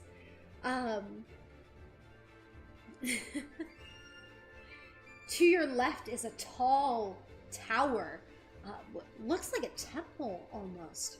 This crazy battle as you look above you, and there's a dragon flying overhead and demons chasing it. You see soldiers that look almost ethereal in nature that seem to be fighting off these demons and dragons as well.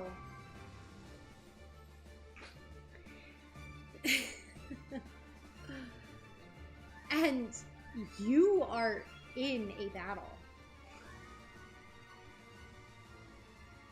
And from all you know, from all you can tell is that you are not yourself. You are seeing through the eyes of someone else.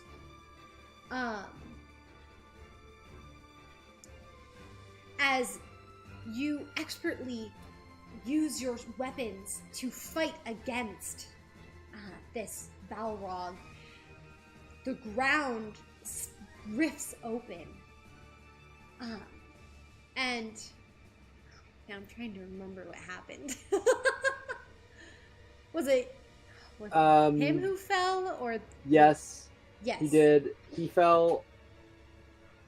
He actually took the Balrog. I remember this scene. I remember the scene very well because yes, that's Shiso right. got grabbed, and then he was pulled with the Balrog towards like this opening. Isn't that right? This is the moment you're thinking of, right? Yes. I remember this one. When yeah. the Balrog grabs Shiso, or well, grabs you and starts pulling you down into this pit and abyss that you know that only death waits for you at the bottom. And just when you start to close your eyes, and just when you feel that the end of your life is coming, you feel the cold yet comforting embrace of water as it reaches and wraps around you, enveloping you in this twisted array, and pulls you back up as it cradles your head, as it whisks you back up and out of the pit. We're not gonna have a Gwen Stacy moment here. As you get thrown back up on the outside of the pit, safe. You look to your right, and you see a giant red dragon that to you now is familiar. Runes carved into his scales, a black onyx earring hanging from one dragon ear. As he is fighting against another dragon, a fairy by his side. There are dragons fighting demons, and dragons fighting dragons, apparently. And just as you're about to see the dragon take another slice, your vision, it almost messes you up, as suddenly you are now looking through someone else's eyes. You see these glowing tokens coming together in a tight circle, melding into one, and a bright light that blasts off from it. You look around you and you see this temple start to crumble as this blinding light shoots out from the center of where the tokens have just combined and shoots into this portal. And suddenly everything is collapsing and being yanked into the portal. You don't feel yourself being sucked in yourself. Yourself being sucked in. If anything, you feel light and with not so much a physical weight on you, but emotional wait. And suddenly the temple's completely gone and sucked inside this portal. You see demons and dragons being sucked into this purple swirling embrace. And you see a water genasi shoot from the side, get stabbed in the chest by the fairy. And you see several of these dragons and demons getting sucked into the portal. You see the one red dragon with the black onyx earring clutching and clinging into the ground, trying to remain.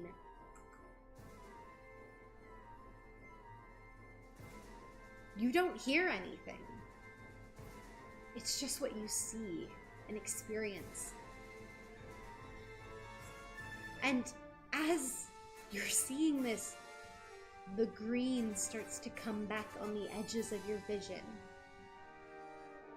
And just before you see this rod about to be taken out of the water genasi, your vision fades back into green and dark.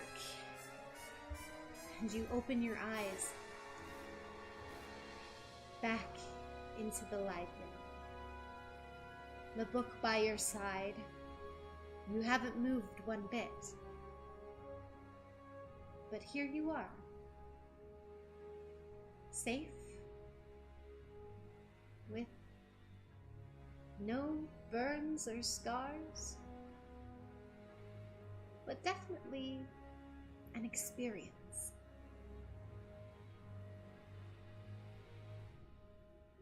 Huh. Dusty, he kind of like sits there for a second, and then he like immediately throws off his pack. He pulls out his scroll case and like pops it open. He takes a spare bit of parchment out, and he's just like, I don't have a pen. And he like runs over to like the guard. He's like, do you happen to have a pen? Do you have something I could write with? Guard just like points at the counter, or not, at like a little counter or desk that's in the library. It's like, oh yeah, thanks. Runs back.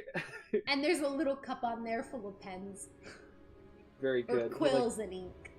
Yeah, he takes the quills and he just like writes down his experience in as vivid detail as he can describe, like as accurate as he can get to this like scenario, because from what he studied, this was what happened, and he is now able to relate a first-hand account. So just in case Casey had never got to it, he'll write it down.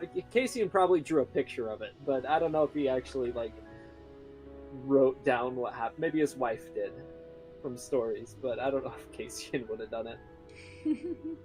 Short-sighted. The fool. But yeah, so he just starts writing as best detail as he gets, and like the whole time he's just like, oh, Nuri's she's gonna be excited to hear all of this. This is why he's writing it down, at least in part. After a moment, you finally finish writing it down. And you're kind of like basking in this experience, like, whoa, what the heck just happened? And you just hear over your shoulder, wow, that looks like a fun story. He like jumps a little bit. And you see this very short elven woman with pink markings on her cheeks and very dark skin. Her hair is very long and like twisted into locks. And she smiles and she goes, wow, that reminds me of a painting we have in the library here. Does it? It does. Would you like to see? Yes, yeah, that would be wonderful. Of course. And she brings you to the back of the library where there's this ginormous painting. Like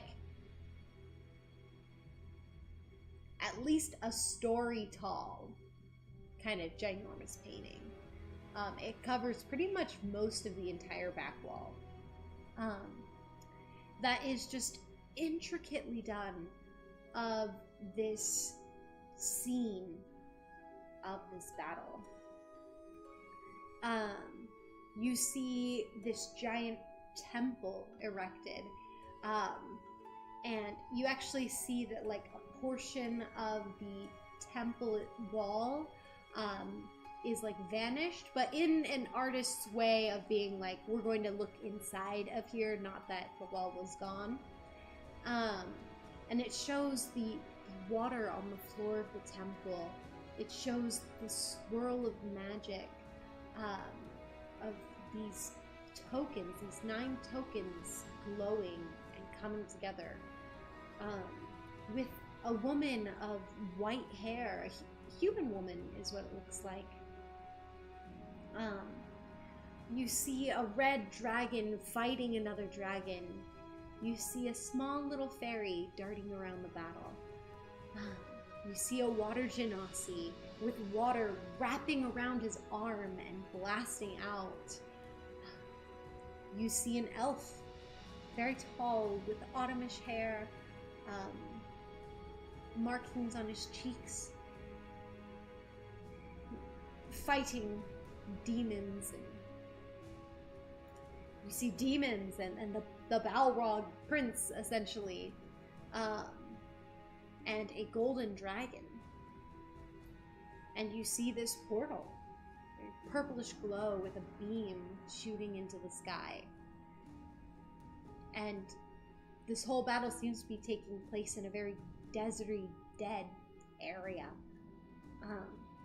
Lots of rocks and sand, save for the pool of water at the bottom of the temple. And this painting is just so vividly accurate to what you saw in that vision. And you actually notice at the bottom that there's a title. And the title says, various races helping for the greater good. Cassian Balvaris. And the unnamed librarian goes, that's what the title's been for years, but rumor has it that Cassian never named the painting. Huh.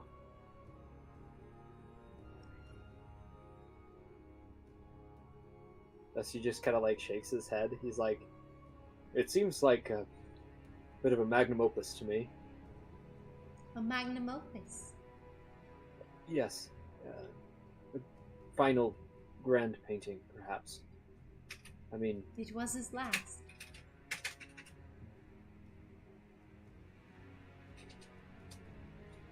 And he just kind of nods. He's like, this woman does not understand the experience I'm having right now. He's just like, well...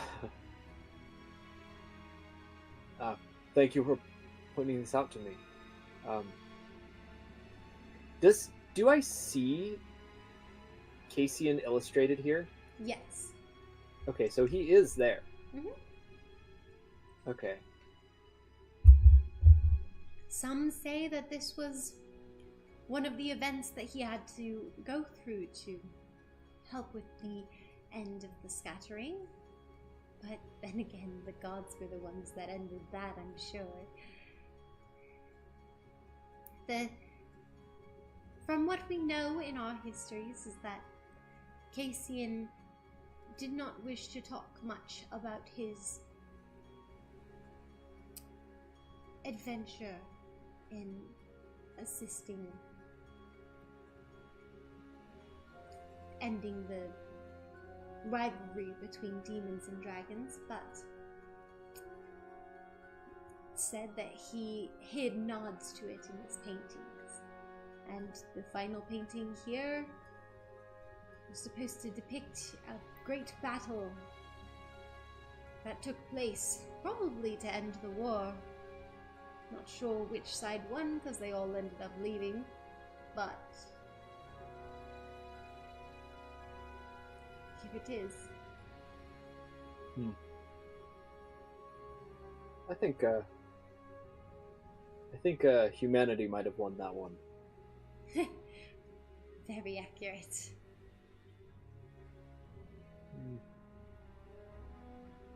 Interesting. Well, thank you again for this. Of course, you're welcome. Hopefully this helps. Yeah, it does. Thank you. I'll get back to it. I have some more stuff to research, but Alrighty. Well, if you need anything, the name's Melody. Melody? Okay. It's good to meet you. My name is Dusty. Good to meet you, Dusty. Okay, back to it. And Dusty will return back to his workstation where he'll continue researching more into magic and those sorts of things, as he now has a very solid experience on what he was looking for. Alrighty, perfect. Douse! So you you pick up Dane. She's currently with her parents, who are admiring, like, just the beauty of the island, and she seems to be getting kind of bored. She's like, yes, Mom, you've said that multiple times. She goes, I'm just saying. That if your sister really wants... Yes, of course, if your sister really wanted to advance her station, you know who would be such a very good opportunity for her. I think seeing this, Douse is hesitant to intercede. Like, he wants to go and help out, but he doesn't know exactly how. High or low? Let's even it out. We'll go low. Alrighty. Okay, it was low. Dane notices you and is like, oh, Mom, I've gotta go. Douse asked for help. I totally forgot. I gotta help him with plums. And she goes, plums? Yeah, Mom. We're gonna go plum picking on the plum tree, cause that's something they have on this island. And she turns to another elf and goes, "You guys have plums on this island, right?" and the elf's like, "Yeah, of course. All right." Douse would try to jump in at that because he's been given something. He's like, yes, I'm just very fascinated with cuisine and whatnot, and I wanted to see if the plums here were different from back home. Yes, and we're gonna go check that out. Bye, Mom. Bye, Dad. And she like grabs your arms and starts walking away, and she's like, "Be safe. Have fun. And make good choices. Make good choices." Yeah. So Dane goes, thanks. Sorry about that. Are they usually that, I don't want to say long-winded, but... Oh, knowing my mother, she could talk the ear off a horse. I mean, I know 2 horses back on our boat that she could try it out with if she wants. Oh, she probably could and probably has. Oh, wonderful. Anyways, have you had seafood before? I've had a little bit. Well, I've heard that apparently there's a lot of fun to be had over at the lake, and I got us a picnic, if you're so inclined. I would love to. Wonderful. Douse would start leading her towards the, we'll start with the hot spring area. The hot spring, okay. So you go to the trailhead, and you have to kind of pull out the map at some points along the trail. But eventually you find an area that has several hot springs Currently, there's like 1 or 2 that are being used by people. But like elves that are just honestly just relaxing, like, this is the life. But you are able to find a hot spring away from everyone that has a nice little like mossy area right next to it that you guys could lay a blanket down or just sit straight in. Okay. That's me getting. I was like, so my plan is that we could probably relax up here for a little bit, and then maybe go exploring. If you, I guess you're inclined. You came here anyways, but exploring where? Well, kind of reach into his eldritch scarf and pull out the bottles. It's like, I just so happen to have found some water-breathing potions that I was able to trade for, and they have some lakes here. Douse? That sounds amazing. Well, it sounds like a wonderful time to have. Sounds like a date. Yes! She laughs and has a little giggle and grabs your and is like holding onto your arm and kisses your cheek again. Douse would kind of turn to her like, I feel like you've missed. And then he would plant one on her lips. Oh, smooth! Very smooth. And she's happy with that. She definitely is down for a kiss. And then he would start breaking out the picnic as well. Okay, and she helps. You notice that there's a lot of food in your bag. A lot of seafood. Lots of breads, actually. Lots of delicacies, treats. Wine. He like pulls that out, Champagne. looks Sparkling around, and then water. like slides it back in, just like, Martinelli's. Martin, there we go. He doesn't drink often, so he doesn't know what to do with that. Yeah, there's also Martinelli's, or like their version of Martinelli's. Okay, he pulled that one out. Okay. So you guys sit there,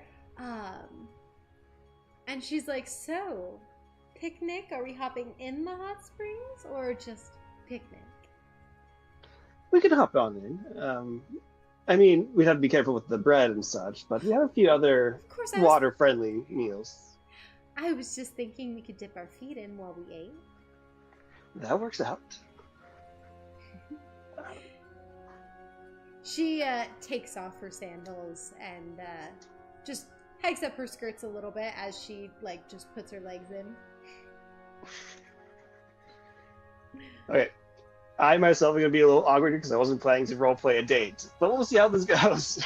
If you would like to, we can just like say what happens. Probably. Okay. So, essentially, you guys enjoy this amazing meal together. It is phenomenal. And you ate a lot of seafood back at home, you know? Oh, yes.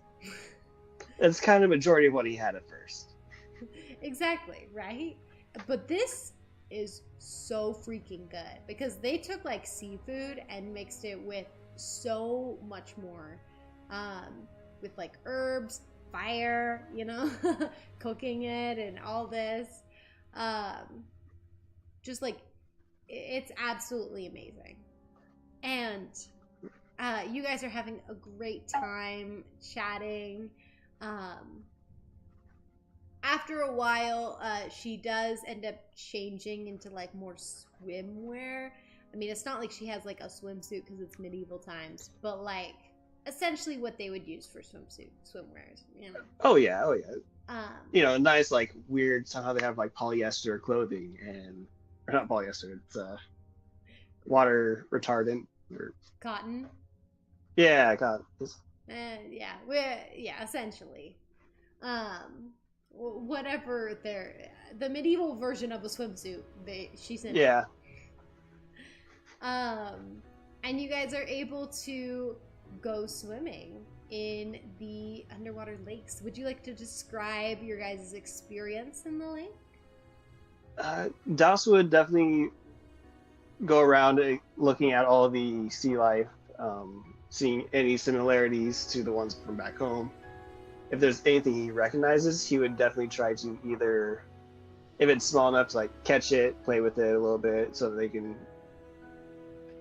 It kind of, I guess, like you would, not like catching chickens, but like if you would catch like a puppy or something, you're like, oh hey, like let's pet it, whatnot, and then let it go. Absolutely. So you do a lot of stuff like that. There is a lot of stuff that you can recognize. There's not many things that you don't recognize, to be honest, because you've been out in the ocean as well as like on the coasts and stuff like that. So you know a lot of like the sea life and the sea creatures. This area you just know has a lot more tropical fish. So the fish are more vibrant and colorful. And you notice that there are actually like underwater, like magical sea lanterns in the lakes that allow people to see a little bit better. And it also really sets the mood. And yes, Melody Wolf, he did give her the water breathing potion. Yes. Douse would, throughout this, he would feel a little bit sad that it wasn't an original idea he had of his own, but that it was stuff that other people would be doing. But he's still enjoying it. He'd maybe look for underwater caves that they could explore as well. I don't know how big the lakes are. The lakes are very big. Most of the underwater caves, you can feel that like the current is kind of pushing, like the water's kind of rushing through. So you would assume that it would go into like a waterfall, which you think might be a little too dangerous for like someone who's going for a first date. Well, for someone who's not very skilled at swimming, you kind of have to help her out of it. Okay. I was more just the. Yeah, jumping, falling a couple feet, that might be dangerous for the first date. Maybe next second date, maybe. But no, first date, No. Alrighty. And at the end of it, it is an absolutely wonderful time. And she gives you a big kiss. Big kiss. Big kiss. Yeah, big kiss. That's how we'll describe it. Hug, hug, kiss, kiss. Little hug. XOXO. You get a lot of XOXO. Hugs and kisses. There we go. Thank you, Lady Noir. And at the end of it, you guys are able to share a nice honey loaf together, and it is divine. And you guys are able to return to the palace where there will be rooms for you guys to stay in. He'd be a gentleman. They're not married yet, so he'd drop her off at her own room, say goodnight, and then Of course. And she does kind of pull you in for a big kiss, and then pushes you out the room. Douse is like, she always gets the last one. He kind of walks off. Yup, that's a woman. Oh my goodness. Alrighty, so you have a very wonderful date before bed. He's going to bed very happy and grinning stupidly to himself. Oh, I love it. Cute. Alrighty.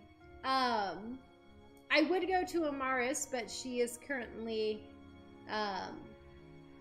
out. But we can go back to Nuri here. Is there hello. Is there anything you would like to do additionally with visiting Esmond's family? Does the brother ever come back, or does he not? He does not come back for a while.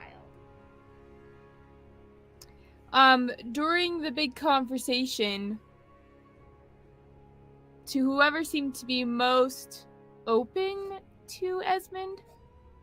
That would be Grover and Elantra. Okay, so to one of them as like a kind of a side conversation, because it's a group conversation, so like a little side one, hopefully that like other people wouldn't hear kind of conversation. She's just gonna lean over and be like, Sabor seemed to leave kind of upset. Do you know any reason why he'd not be happy with Esmond? Oh, boy. Well, I mean, he is young, still in his early 40s. Well, that's still very young. It's very young. He could be feeling a lot of emotions. Having a long-lost brother that you've always been told has been a traitor to your people, to your kind, to your family, and him coming back and being accepted, open arms, back into the family, and with a wife and child. I assume it could make any young lad feel insecure. Ah, I see. Well, thank you for clearing that up. I haven't had siblings that were upset with each other before, really, so it helps. Of course, and this is just an assumption. I don't know what he's thinking. Oh, good insights, good insights. Thank you. And then, return to the group conversation. There's nothing specific she'd want to talk about, just, letting Esmond have time with his family. When it came time to leave, though, she would drop a few things. Okay. Not like drop, but like say a few things. Yeah. Spill the tea? So you guys have been having a good time, and Esmond actually has been, like, as the night goes on, you actually notice him getting more comfortable. At this point, he actually does drink some tea and has, like, one snack. And he seems a lot more, like, comfortable and happy that his family is accepting him. But as the night draws on, he goes, well, we best be getting back to the palace. It's house arrest. Nuri rolls her eyes. She's like, it's not house arrest. Everybody is staying there. He goes, I joke.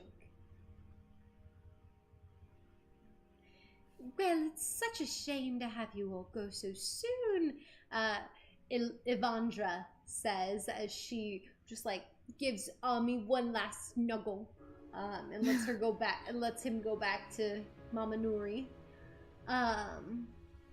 She's like, I do hope you'll visit again soon. Yes, it might be in a while. We're expecting another. Another? Yes, expecting another. But, there's big things to do. Save the world, destroy Nuvian, reclaim my family's throne. There's a lot to do, so... in a little bit, probably. Well, probably after the next one's born, maybe. I get a little motion sick. What? And Esmond is like snickering right next to you. He knows what you did. He goes, bye now, and then leaves. And he goes, well, he stands up and goes, well, it's been lovely to be with you all again, but we really should get going. Ami is going to take a while to go to sleep. And Ami's like, ah! Yeah, yes. Like, maybe let him swim in the water for a while. He's like, he might drown from the sugar crash. It's okay, I have a hamster ball. I have a hamster ball. Mommy, I just swam 3 laps around the whole lake.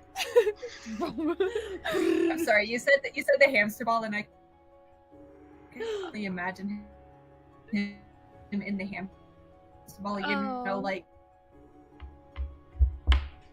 someone in like one of those inflatable balls that you can like roll around on water in. That would be really Yes. funny. Just Yeah, that's Ami. across the ocean floor. Yeah. He's like, I can taste the rainbow! Oh no. Ah! Who gave him Skittles? It was one of the treats. The treats is. Okay. More treats is. That's funny. Just kidding. And they're like, wait, But sorry, what? And Esmond's like, no, Nuri, actually, I think we should go. Let's just leave him on that note. You're right. I'm starting to feel a little morning sickness come on anyways. We should really go. Of course. And then he holds out a hand for you and says, my dearest.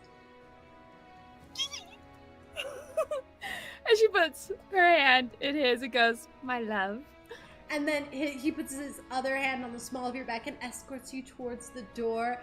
And then, like, grabs Ami by the top of his head and, like, kind of turns him. And then, like, grabs his hand and is like, come on.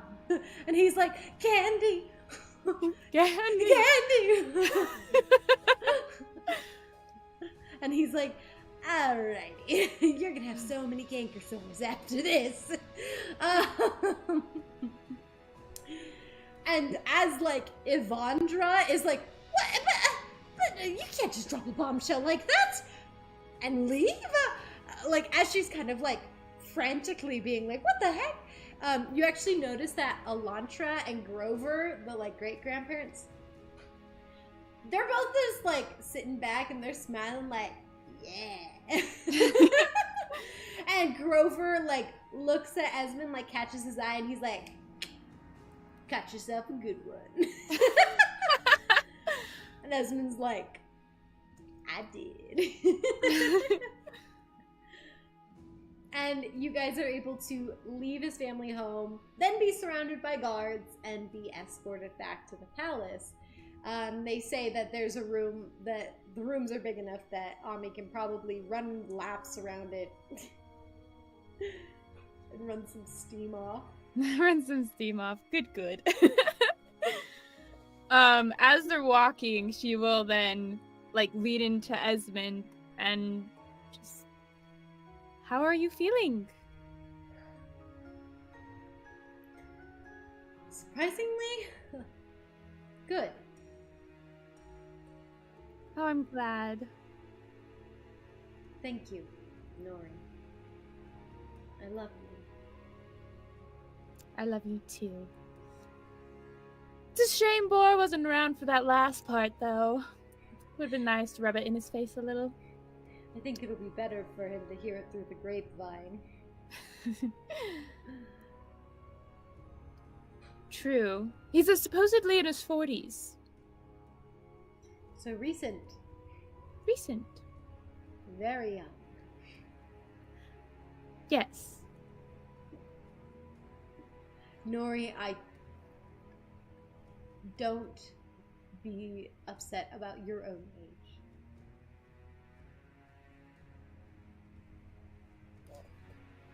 Aw, thanks. He knows that's one of our insecurities. You're sexy. He's great. I love it. Okay. And so your night is gonna fade to black. I love it.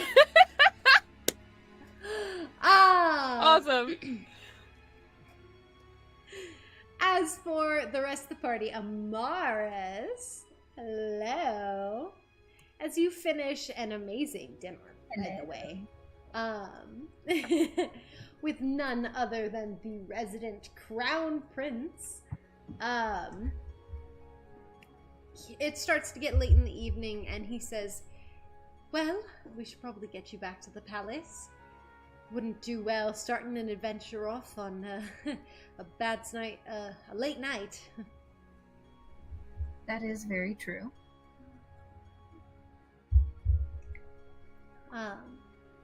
And he starts to lead you back towards the palace.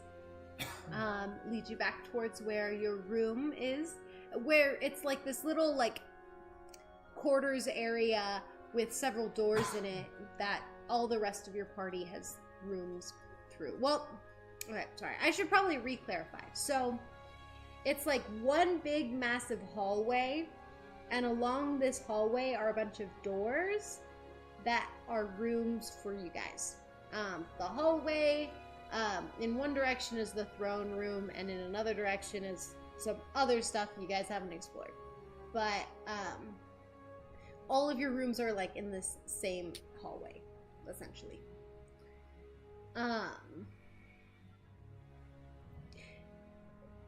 So you guys are able to come in and find your rooms. You notice that most of you guys are coming back to the rooms around roughly the same time in the evening. So if you guys would like to say anything to each other before you guys go into your rooms, or if you guys would like to sort out the rooms, I will say the Tough Hammer family has already gone to bed, as well as Amaris's parents. Okay. Oh, thank goodness. Very nice. Dusty will bring up the stuff that he's learned. He'll mention some of it. But first, he's actually going to talk to Wei before anyone else. Oh. He has a very important few questions to ask her. So, I he imagine, probably Douse doesn't know that we're planning to talk together or anything, so he's planning to just go back to bed. You'd have to catch him on that way. Yeah, he probably catches him on the way.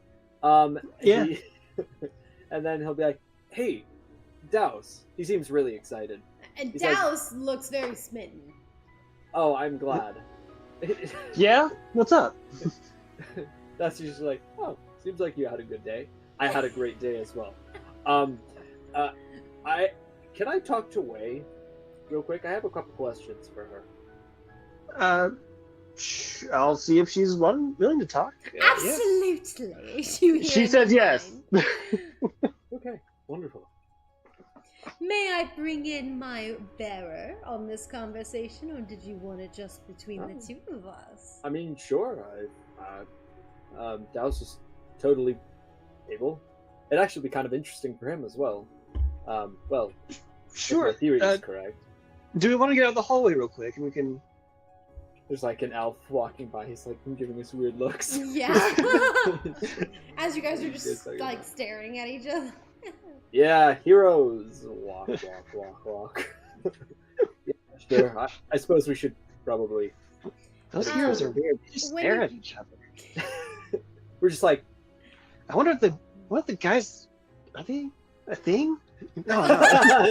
Well, you guys enter into the same bedroom together. We do enter into the same bedroom. And they were just staring at each other's eyes. Intensely.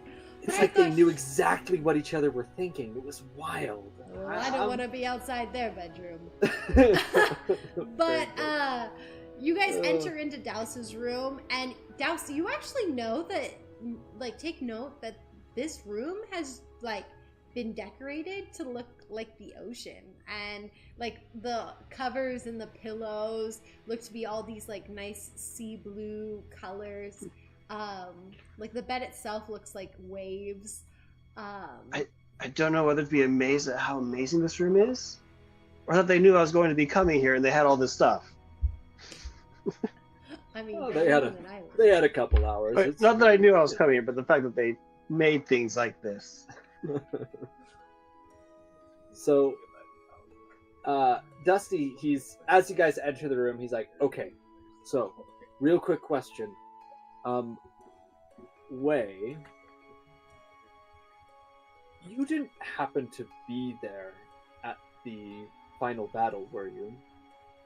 That battle with the scattering, Bookworm, Cassian, Alvaris. There was a fairy there, a human. What I did you know see, of this actually? battle. Why do you ask? I was just curious if you were there. Did you participate in the battle? I did. I was with my previous bearer, Chiso Heartwave.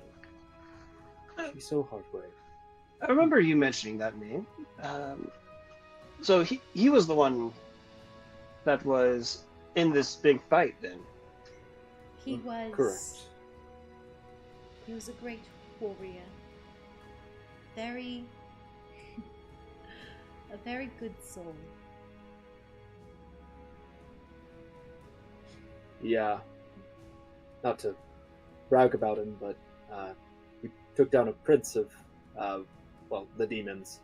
Almost single-handedly. I guess you helped too, Wei. Haha. You pulled him out of there helped last quite minute. a bit. I could tell. You pulled him out of there last minute. He was about to fall into that chasm. I felt pretty cool about that one. Yeah, it was impressive.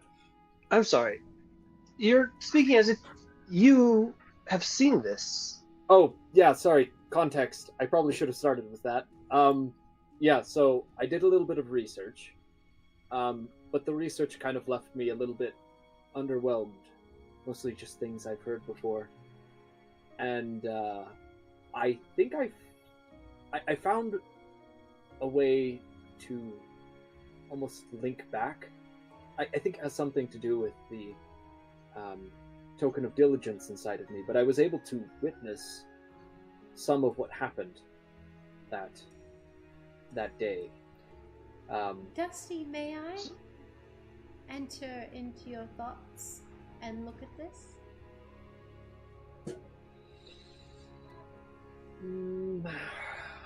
Only this. I will touch nothing else. Okay. That's alright. As long as you... it's just this memory. I feel it would be fine for you. So is this kind of like what Rune was saying, where that some of your memories could be triggered? Yeah. I was reading about Casey and I wondered if I could see him. They talked about gathering the tokens, and so I figured maybe I'd get a glance at him. I also had a theory that he was there. Bookworm was there as well. That red dragon we saw with Rune. He participated in that final battle. That's interesting. Yes, but that was all supposed to be hush-hush.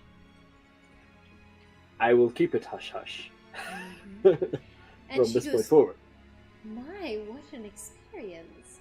May I share this with my bearer? Feel free.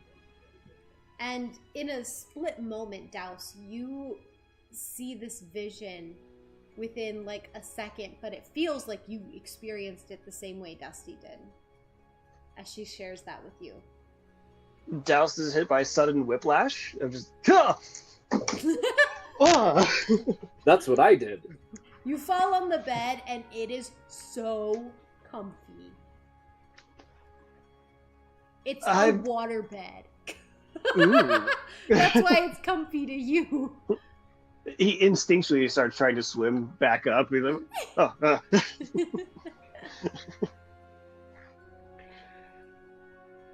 To be honest, I've never felt a memory coming into my head. Had them examined many a times. What exactly was that? Dusty seems to have tapped into his connection with the token of diligence and was able to capture bits of when the tokens were last used, uncovering a piece of ancient history that has yet come to light. Indeed. I was looking through the library and their historical records are lacking, like I mentioned. They seem to believe that the gods were the ones who made this scattering occur, that sealed away the demons and the dragons and those grand creatures. And perhaps they had a part to it.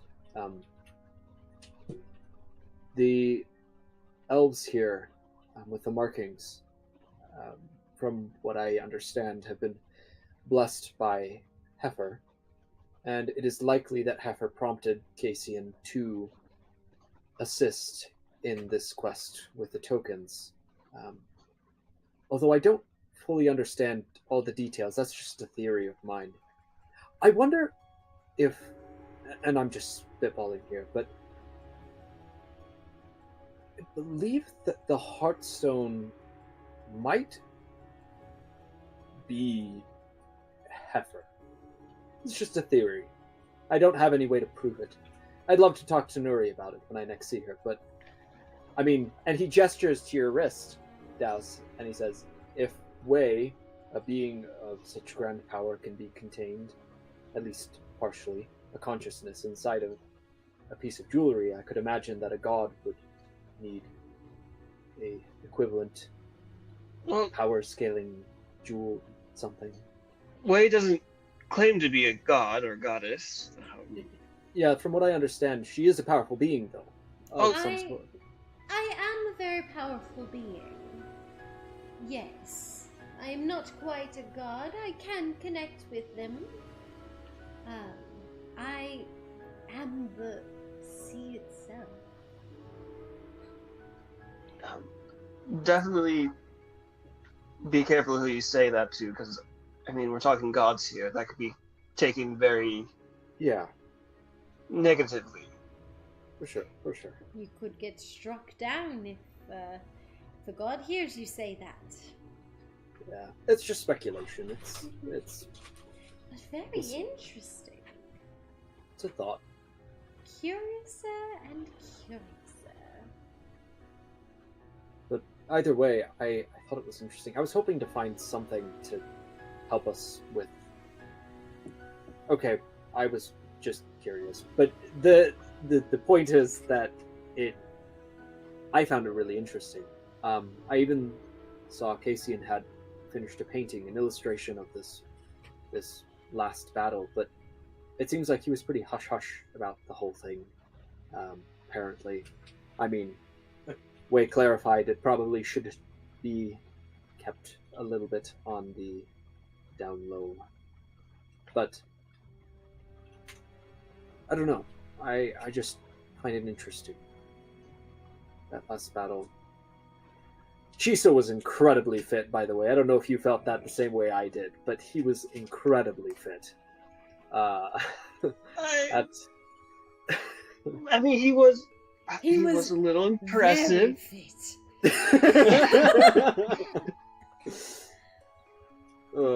Water chiseled abs. a waterfall.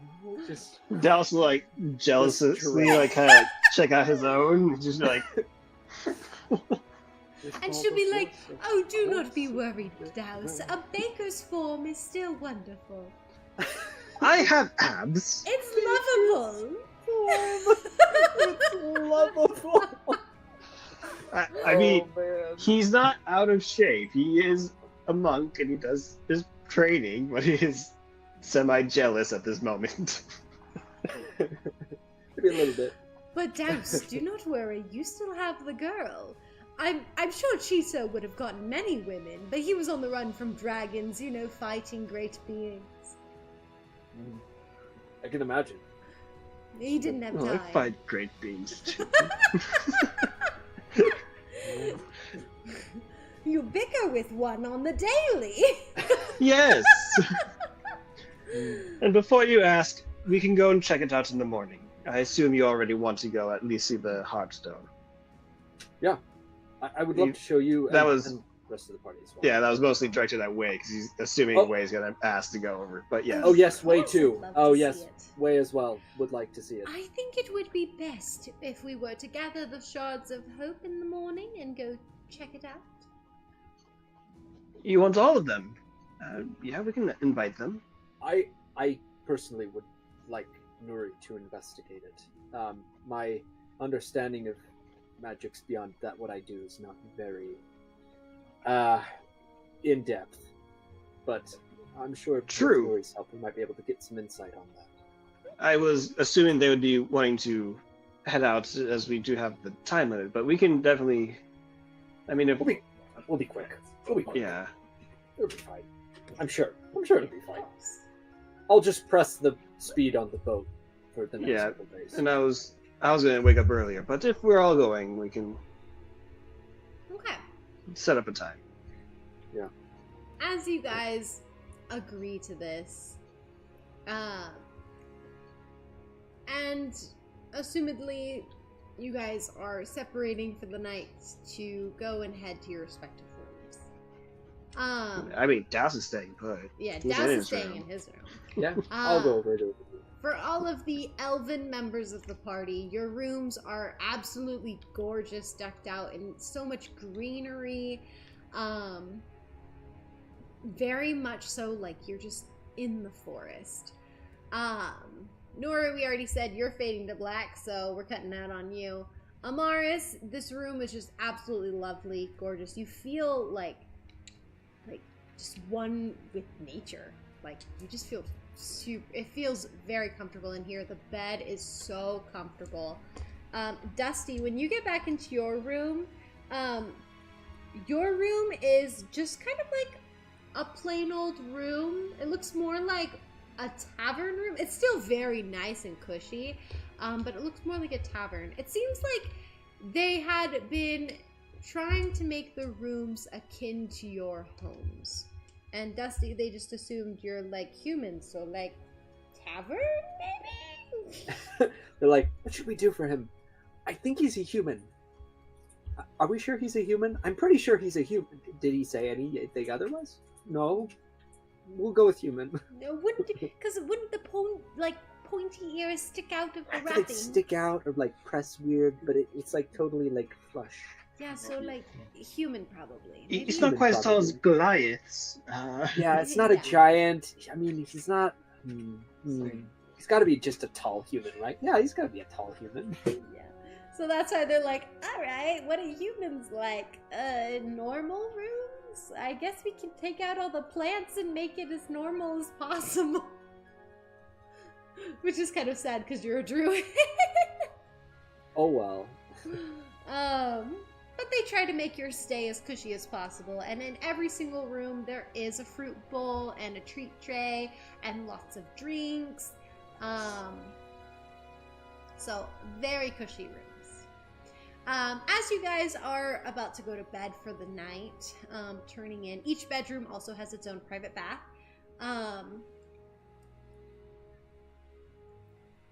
With instructions written on the wall that are actually written in Elvish, but there's like a paper posted next to the instructions that are written in Common that essentially tell you to speak these words, and water will appear in certain ways in this like shower. It's a magical shower and bathtub essentially. You can Voice activated. It's a voice activated one, so theirs is like more above the times, you know, because magic. But you guys are able to do that and have that on you.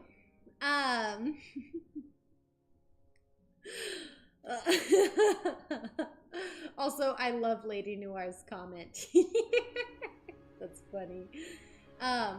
But as you guys are turning in for the night, for those of you who are up, you guys actually hear a set of soldiers walking through the hallway, with the like, of like the armor moving, and you actually hear Davdan's voice for a split second, very, very faintly, as this is not like super loud. You're not hearing like a no, it's more of like a like very faint, and you hear Davdan faintly go, "Father, what's this about?"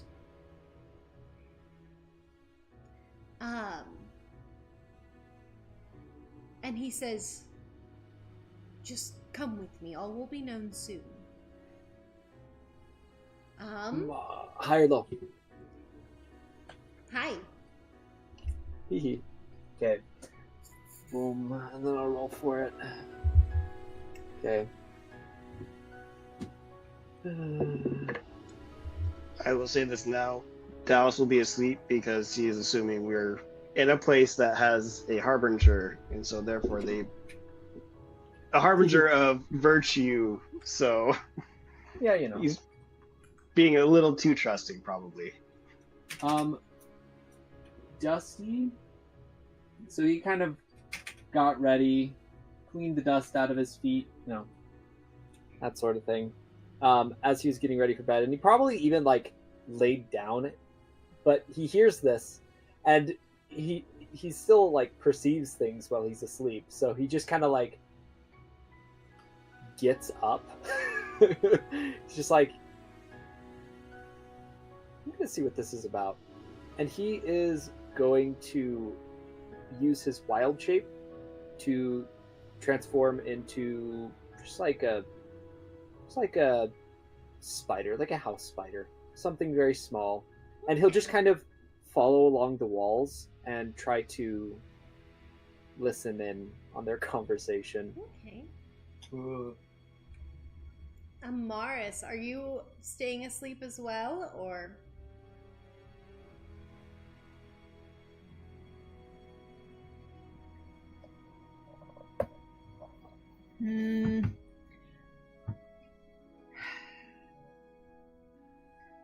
I'm gonna say, just from the day that she's been having, she's gonna be lying in bed awake thinking of Davdan. She's gonna be like, oh. Alrighty. So, Dusty, you follow along in little spider form. As you follow them around, you notice that there's only 2 guards with them, trailing behind. Davdan is, at this point, just following his father, very trusting. And at one point, they get to this iron gate, and beyond it is a tunnel that is just dark. And the king says to the guards, he says, guard this gate, do not let anyone in, and we will return shortly. Not too shortly, but within like an hour or so. And the guards are like, yep, all good. And and Vinali takes a torch from off the wall and lights it to another torch. Puts that one back and then starts heading down the tunnel with Davdan in tow.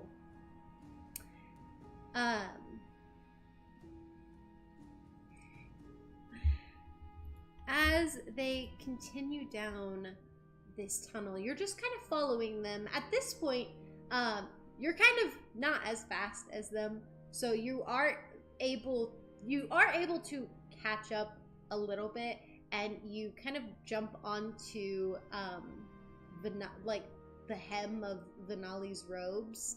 So you're able to just kind of ride along. No one notices you. Actually, roll stealth for me. I was like, this is so nice. You don't even have to make a check. I'm not going to say anything. Okay, I'll make a check. We pull up the stat sheet. I probably have just like a +2 to stealth because that's like, spider. +2 to stealth. I'm pretty sure that's how that works. I'm also very small spider, so maybe it's higher than that. Lady Noir says advantage. Does she have inspiration to give you? Yeah, she does. Very nice. I will take advantage. Okay, let me pull up. Yeah, a regular spider has proficiency in stealth, so it's a +4 to stealth.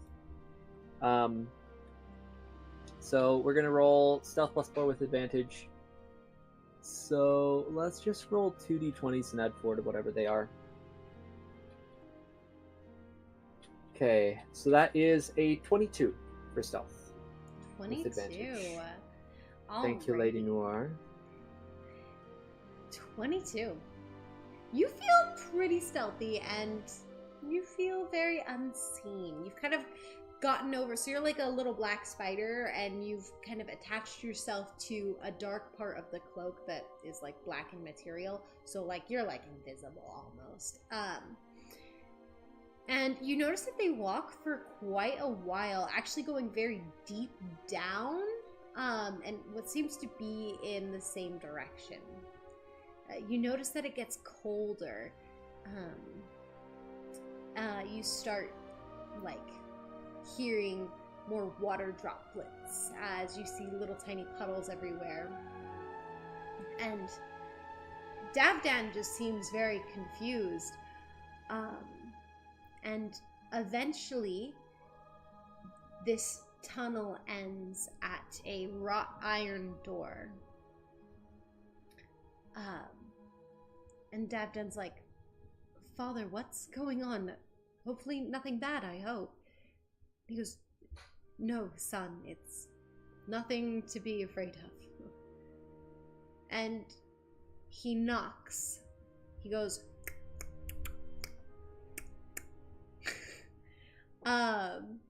did you guys hear that, by the way? Okay, yeah. He knocks. And then opens the door. And as he opens the door, it opens up to this ginormous cavern. And inside the cavern, resting very peacefully, is the platinum dragon, Eroselium,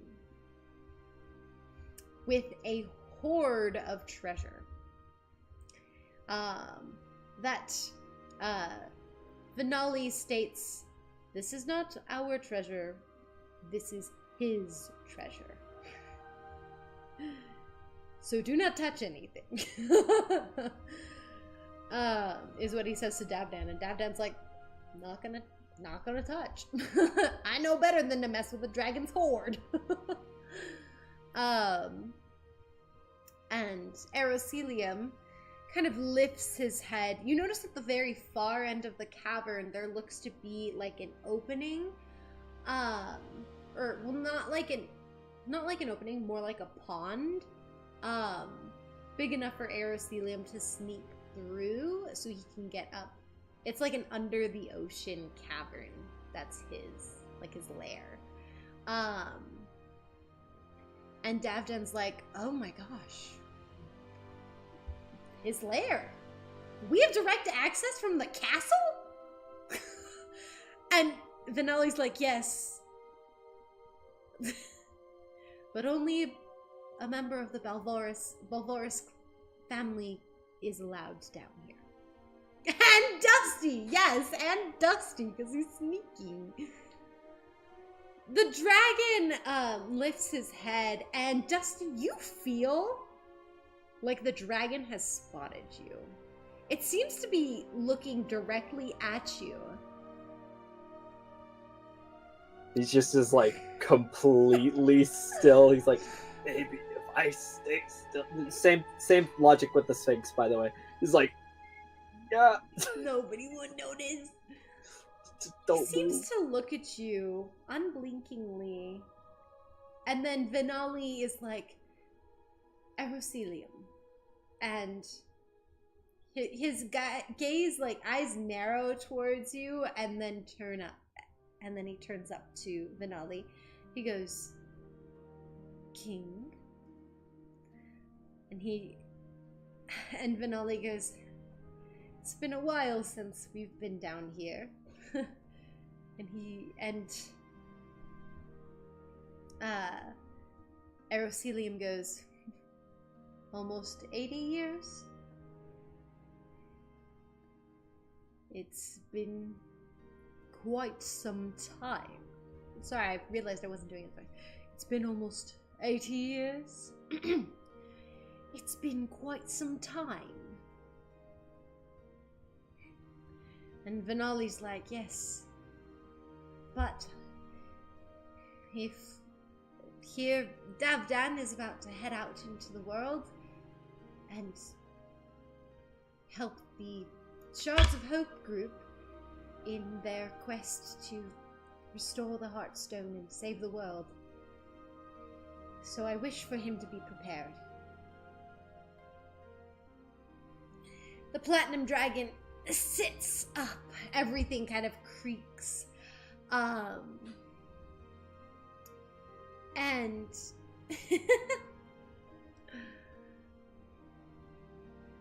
and Arocelium goes,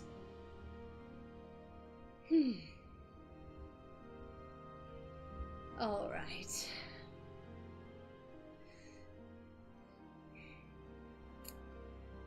Davdan, crowned prince of the bearer of the Balvaris family name. It's time you took on your inheritance. And Davdan's like, huh? What's going on? And Venali goes, well, whenever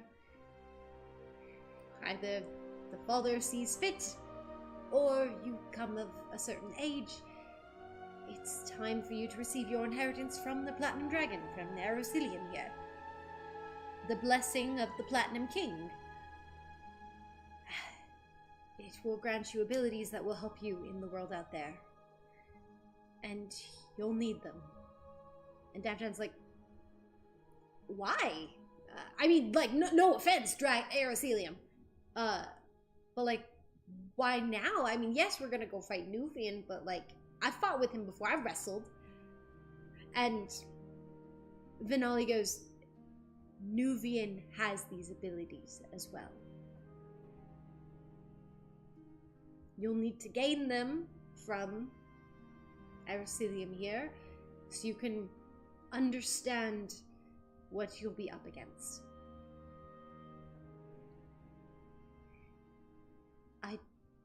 He puts his hand on Davdan's shoulder. I just want you to be prepared. I know he's your brother, and I know you'll have a group to help face him.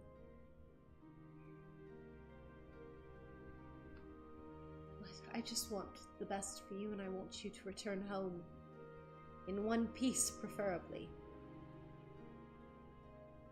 Davdan kind of puts his hand on his dad's hand on his shoulder. Okay, Father. Thank you for trusting me with this, and I guess he kind of looks up at Arocelium and is like, I guess I can take on this responsibility. Hopefully we'll be able to learn how best to defeat Nuvian and save the world.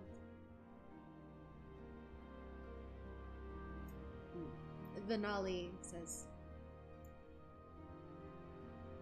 that's my hope as well, son.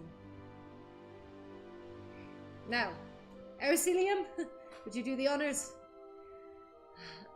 As Arocelium starts to come a little closer towards Davdan, and Davdan steps forward, you notice Venali touching his necklace again, kind of holding it very carefully.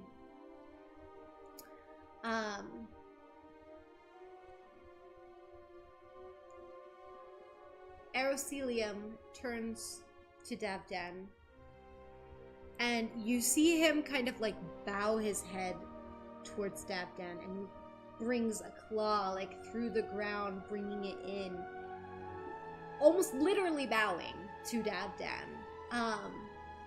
And you see this magic sheen go around Davdan, and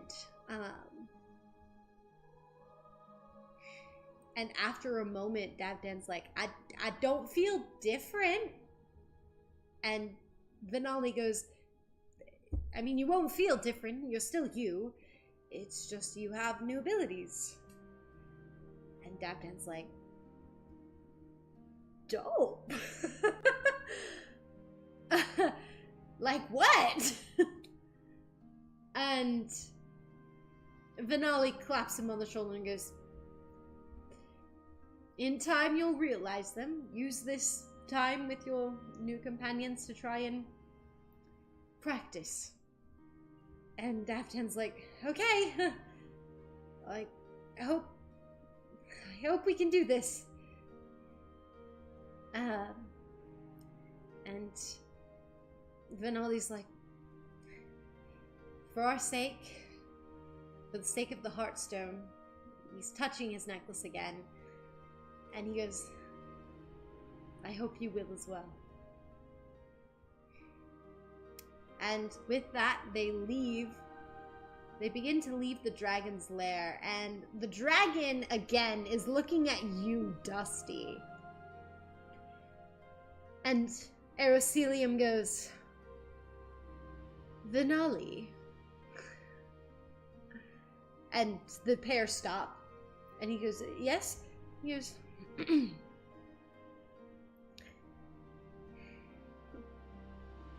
nothing.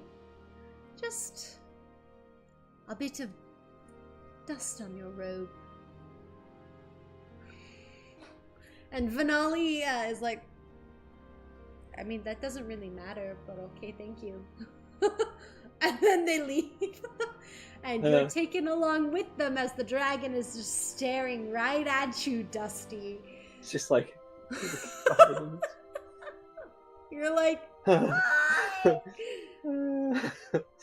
it's fine. I'll be fine.